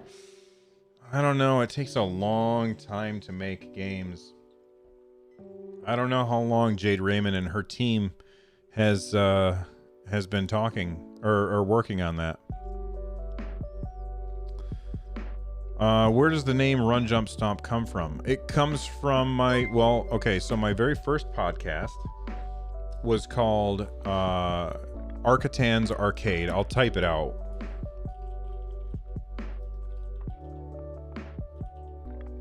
Arcatan's Arcade, like that. And I decided, you know what? Nobody's going to know how to spell Arcatan and that was my online name was Arcatan for a long time. People always called me Artican instead of Arcatan. And so I was like, I made one episode and then I deleted it like the next day. And I said, I got to come up with a better name. And so I said, it has to be words that people know how to spell. And I want it to be a general idea about gaming. So I said, what are the 3 things that Mario does? He runs, he jumps, and he stomps. And I Googled it, and nobody had that URL. And nobody had that username anywhere. So I picked Run, Jump, Stomp. And that was my first podcast. Well, not really my first podcast. You get the picture. Probably been asked, but based on Summer of Gaming and the upcoming, when do you think Stadia will drop the Summer Connect? I think sometime this month. But hey, you know what? Lloyd and I sat here and said over and over, they got to do a Connect soon, right? They got to do a Connect soon, and they took forever to do one. You ever have the first streaming game service OnLive? I never used OnLive. I heard good things about it. I'm not sure if I said thank you or not, Akoma, but thank you for becoming a member.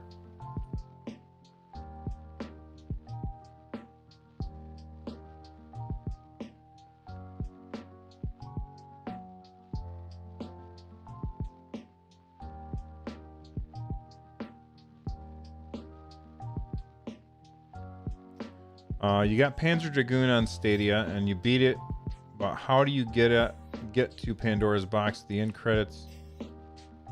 I don't know anything about it, Omega Slasher. Sorry.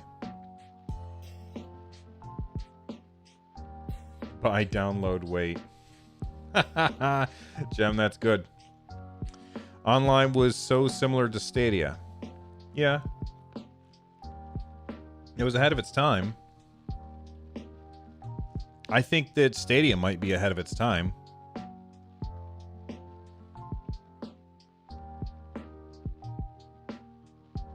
Well, so here's the reason I mentioned it again, Akoma, is that right here, like if I, like when things come in, if I don't click on them, then they have like that little bar next to them.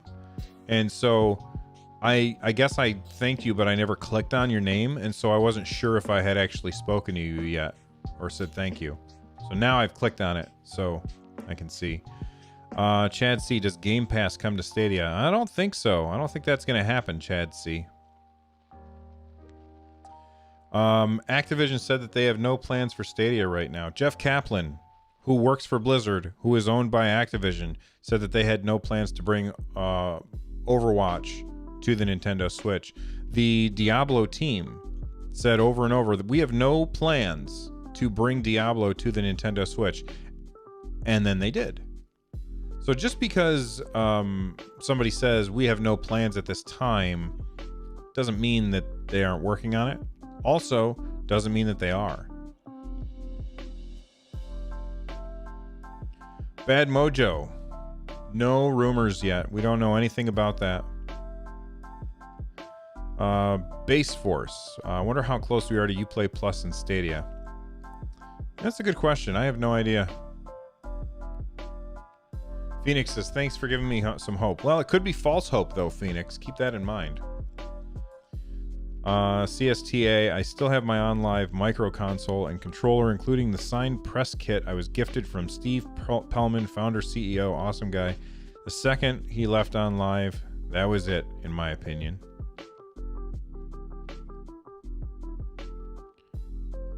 I did hear rumors that Tencent had bought Sega, but you know, we're only going to know that when it actually happens. I mean, you look at Sega outside of Sonic Mania and oh god, what is their XCOM style game? I can't remember. It's really good. It's got like a watercolor aesthetic to it, and it's very World War II-ish.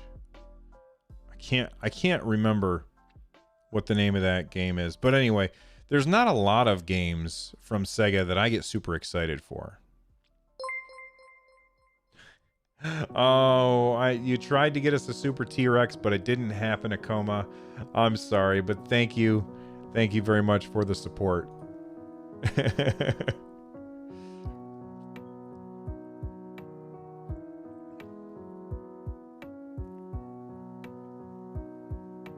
Humbly, like your interview with the Wavebreak dev, are you going to play it when it launches?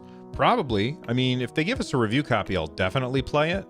I don't know if I'll spend money on it, just because, you know, money's tight right now.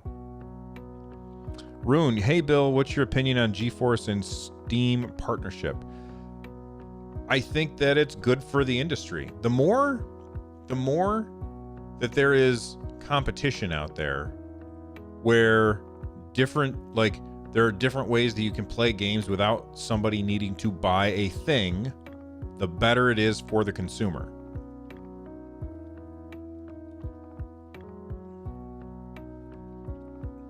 Well, highly intelligent Wabbit, you made a fantastic Super T-Rex, so thank you. Let's see. Let's hide that. Mohabu, this is your one and only warning. Don't do that weird stuff, man. Let's see. Samarin wants to know, how old am I? Get off my lawn. That's how old I am. Let's see. Rumors say the Xbox Series X in Japan will be branded the Sega Series X. I had not heard those rumors. That's pretty smart. Sega is popular in Japan. Ooh, Puyo Puyo. That's another Sega franchise that I like. Sega is very popular in Japan. That would be really, really smart. But at the same time, everybody's going to know that it's just an Xbox. So will that make a difference in Japan? Because, like, God, Xbox has just struggled so hard in Japan to sell stuff. What does Andre Sosa? What does Microsoft gain from it? Well, they gain the fact that their console might sell more in Japan. It sells really poorly in Japan.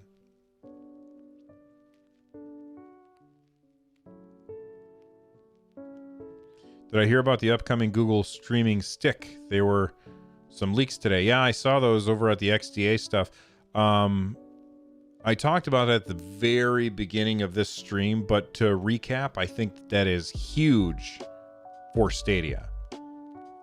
Because people are going to buy that thing because it finally has a remote, right? And then it'll have the Stadia logo pre-installed, and you're going to look at it and you're just like, what's that? And they hit the button and they're like, hey, for $60 you have a console. What? Because, you got to have a controller. I think that that's a big deal. People want a remote. Not everybody wants a remote, but a lot of people do not want to use their phone to control their TV.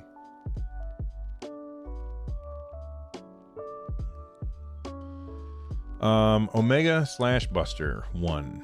Do you think it'll be a good idea for Google to drop a year pro subscription this month?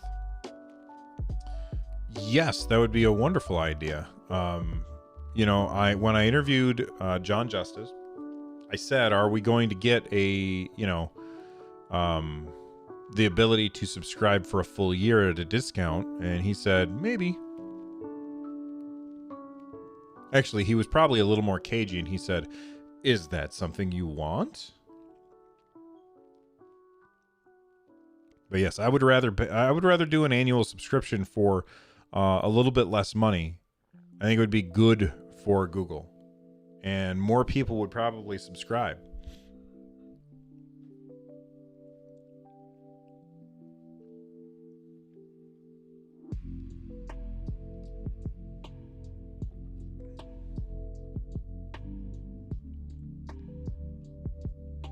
Since streaming device might have Bluetooth, third-party controllers should be compatible.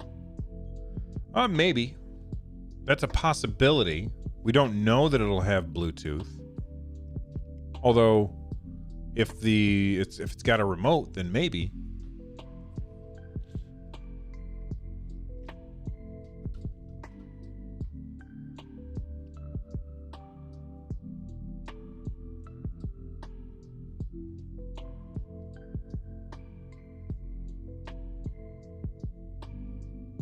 Grant Fuller says it's been free for 2 months. You'd have thought people would have tried it already.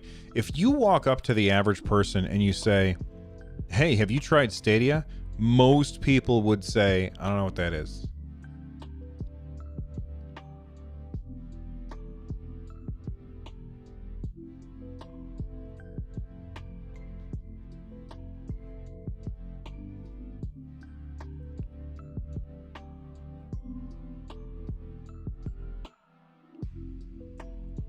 I think most people have no idea what it is. Grant says, I've tried so hard to convince people. Don't do that. Don't worry about convincing people. Just play your games, man. You'd be happier.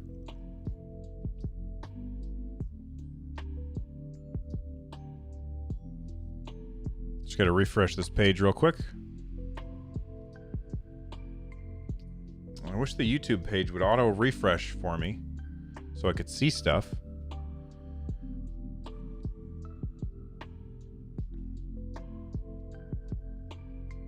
I would really, really like it if we had that year plan, though. I think that would be a very, very good thing. I am going to tell you guys that we're coming up on our 5-minute warning. We're going to be out of here in about 5 minutes. My wife is downstairs making a meatloaf right now, and I'm very excited. I don't remember the last time we had meatloaf. It's going to be good. People don't mention enough, but loading time and startup is much faster than on consoles. You're not wrong, Louise. It is really, really fast, without a doubt. That's like one of the biggest selling points of the next consoles is how fast everything's going to load because they have SSDs. We're kind of dealing with that now. Static Fox, sometimes I'm torn between Xbox and Stadia. You don't need to be torn between them. Stadia doesn't cost you anything to use, where Xbox does. Explain meatloaf to people from the UK. Just Google it.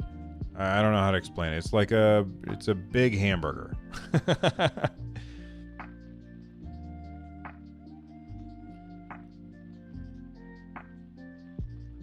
Grant Fuller says, free games, free 2 months. Why would you not try it out? Nothing to lose.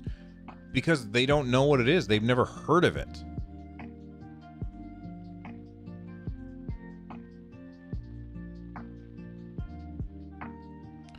Stadia Nerd wants to know, why hasn't Fortnite come yet? Well, because Epic Games is dragging their feet, or because they have other things that they're working on.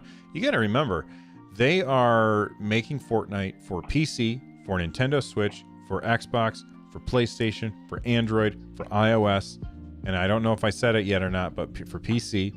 Plus, I'm sure that they are working on porting it to PS5 as well as Xbox Series X. So for them to take on another platform, that's a big ask. Will they do it? I think probably. I think there's a very good chance that they will.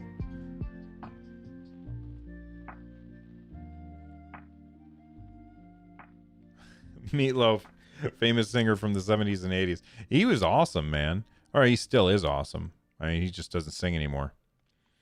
Louise, any update on Lloyd's Little Nightmares stream? If you want him to stream Little Nightmares, just tweet it at him. He's at Dasme on Twitter, DASME. Say, hey, Lloyd, when are you doing your Little Nightmares stream? See what he says.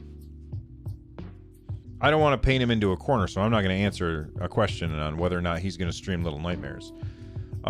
Chris, will you be replacing all of your Chromecast Ultras after the new one comes out if it could connect to third-party controllers? No, I would not. I would probably replace one of them just so that we would have access to a remote. Other than that, I probably wouldn't bother because I would just use a Stadia controller.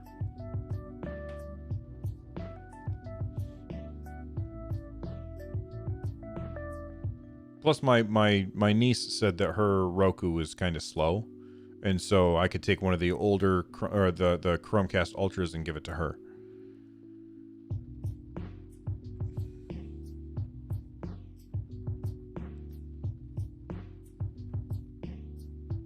Let's hope Stadia comes to Android TV soon. I wonder how many people actually have Android TV. I wonder if it's more than have Chromecast. What are your thoughts on how some people have about some inconsistencies with the Stadia experience? I think that is definitely a problem that Stadia has to learn how to deal with, is the fact that I could be using it and have absolutely zero problems, and I really have had very, very few problems with Google Stadia. It's just worked. And then somebody else could get it. They could live next door to me, but they don't have internet that's quite as good, and so they don't have as good an experience as I do. There needs to be a good diagnostic tool that Google can use to help people to determine exactly what the problem is with their network. And that might be one step beyond Stadia ever becoming mainstream. Well, not ever, but in the near future, is the fact that you got to have a good network. You got to have a good internet connection in order for it to work very well. And sure, somebody might pay for, I don't know, like a ridiculous, like 300 megabits down, right? Somebody might pay for that. But if they've got like an old crappy router or a modem or a real crappy router from their internet service provider, then they're going to still have bad speeds at their house. I'm going to give you an example that I think that will make people understand where exactly I'm coming from here. Friend of mine who I work with he knows that I'm into tech, and he knows that I do live streaming and stuff like that on Twitch and on YouTube and everything. And when we started working from home, he was having a real hard time connecting to his students, where I was never having a hard time connecting to my students because I have fantastic internet in my house and I know how all of this stuff works, right? He's a woodworker, you know, like his spare time, he doesn't do this kind of crap. So he doesn't know how all of this stuff works. And he called up Spectrum, which is the ISP in our area, and he said, hey, I want to increase my speed. And they said, sure. So they charged him more money and unlocked him to have better speeds, which is great. And his Google Meets with his students still looked like garbage. And he was like, well, how come? And I said, well, maybe you need to replace your router. And he goes, well, what kind of router do you have? I said, well, I have a Google Wi-Fi, which is kind of expensive, but works really, really well, and I'm super happy with it. And so he went out and he bought Google Wi-Fi because that's what teachers do. We're always spending money to, our own money to make things better for our students. So he went out and he bought Google Wi-Fi and he got it all set up, and then he was golden. Everything was fine. Do you have to have Google Wi-Fi in order to have a good Stadia experience? No. But there's a lot of people out there who bought like the cheapest Wi-Fi router that they can find, and it works fine for Netflix, and it works fine for YouTube. But what they didn't realize is that when they're watching something on YouTube, it's at 720p, or on Netflix, it's buffered for a long time before it starts streaming. So that way you're able to watch it and it looks fine, but that buffer fixes that for you. And then you try Stadia and it just doesn't work very well because your internet, maybe your internet's great, but your router's a pile of garbage. That's a problem that Stadia has to find a way to deal with. They have to find a way to determine where's the pain point that needs to be fixed in order to make this better for the customer. And I don't know that that's out there right now. I don't know if there's a tool like that out there, because I've been dealing with pain points with my network for years, where my download always works just fine, but my upload will bottom out for no reason. And so I'll be streaming and suddenly I'll just be dropping frames like crazy. It must have happened earlier today because I dropped 13,000 frames during this stream, which is not actually a lot. That's 2%. 2.9% of the frames that I sent were dropped. So there must have been some kind of hiccup in my network for my upload, right?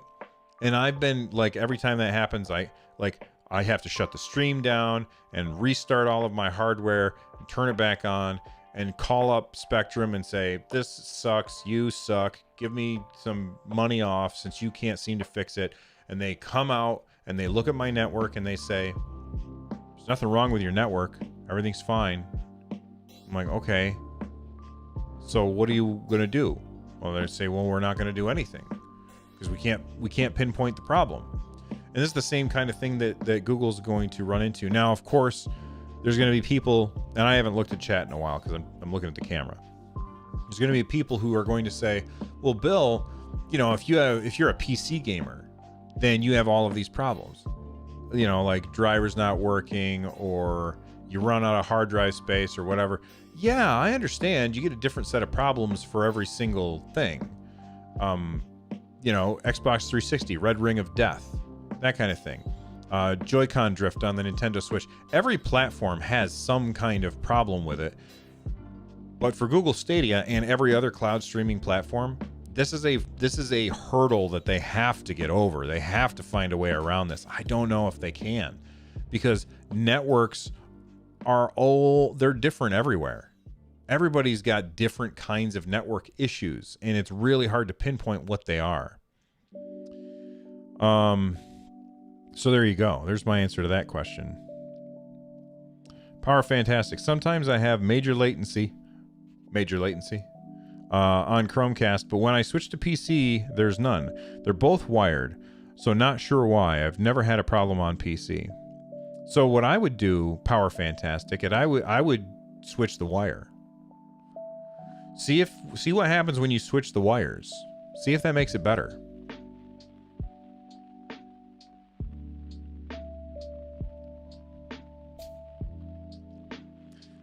Emmanuel Frost. Maybe 5G will change things. Still early days, but everyone will eventually have access to high-speed internet everywhere. I agree with you, but I think that there's too many people out there who think that 5G is around the corner. And sure, you may be able to buy a phone that has a 5G antenna, and if you live in the right city and on the right block, you might have access to 5G. But those are very few and far between, and they're very unreliable too. Like MKBHD did a video where he took a 5G phone, because he's a giant YouTuber and has the money to do this kind of thing. He took a 5G phone, flew to a city that had 5G, and then he did a video where he said, "Look, I have 5G," and then he walked around the corner of the building, and the 5G dropped out or something like that. I can't remember. And he lost the 5G, and his data speeds dropped dramatically. You have to have you got to be really close to the antennas with 5G. I think it's pretty power hungry too. It burns up your battery pretty quickly, if I remember correctly. This is a long time ago that I saw that. And yes, I'm sure that these are things that will be fixed, and people are always like, "Oh, what about Starlink? Blah, blah, blah." And I get you. I won't believe in Starlink as being something that will actually work until I have seen it firsthand. The distance from the propagation delay when you are dealing with satellite-based internet is just too long for something like Stadia to work. Static Fox, Bill, are you going to buy a next console? I have no idea. Neither of them have announced a price yet. And the price is going to have, it's going to have to be a good price for me to invest in it right away. Stick 5G masts in the lamppost. Well, Sam, that's a great idea, but it's expensive. And what if you live where I live? I live in the middle of nowhere.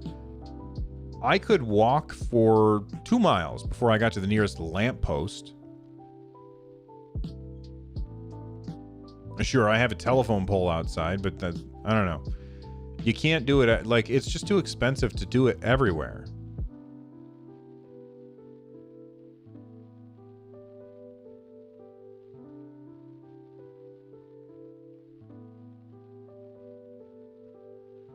Mark, the ESO hype is real. Who's upgrading the Skyrim expansion? My wallet says I should just play the base game for a while. Mark, I would recommend that you just play the base game for a while. But if you have other questions about Elder Scrolls Online, follow the link that's going to show up in chat in just a second. Regor, I understand that the Starlink satellites are closer to Earth. I still don't think that they're going to be close enough to get rid of the propagation delay that is introduced when you're using satellite internet. I just don't believe it. I would be very happy to be wrong.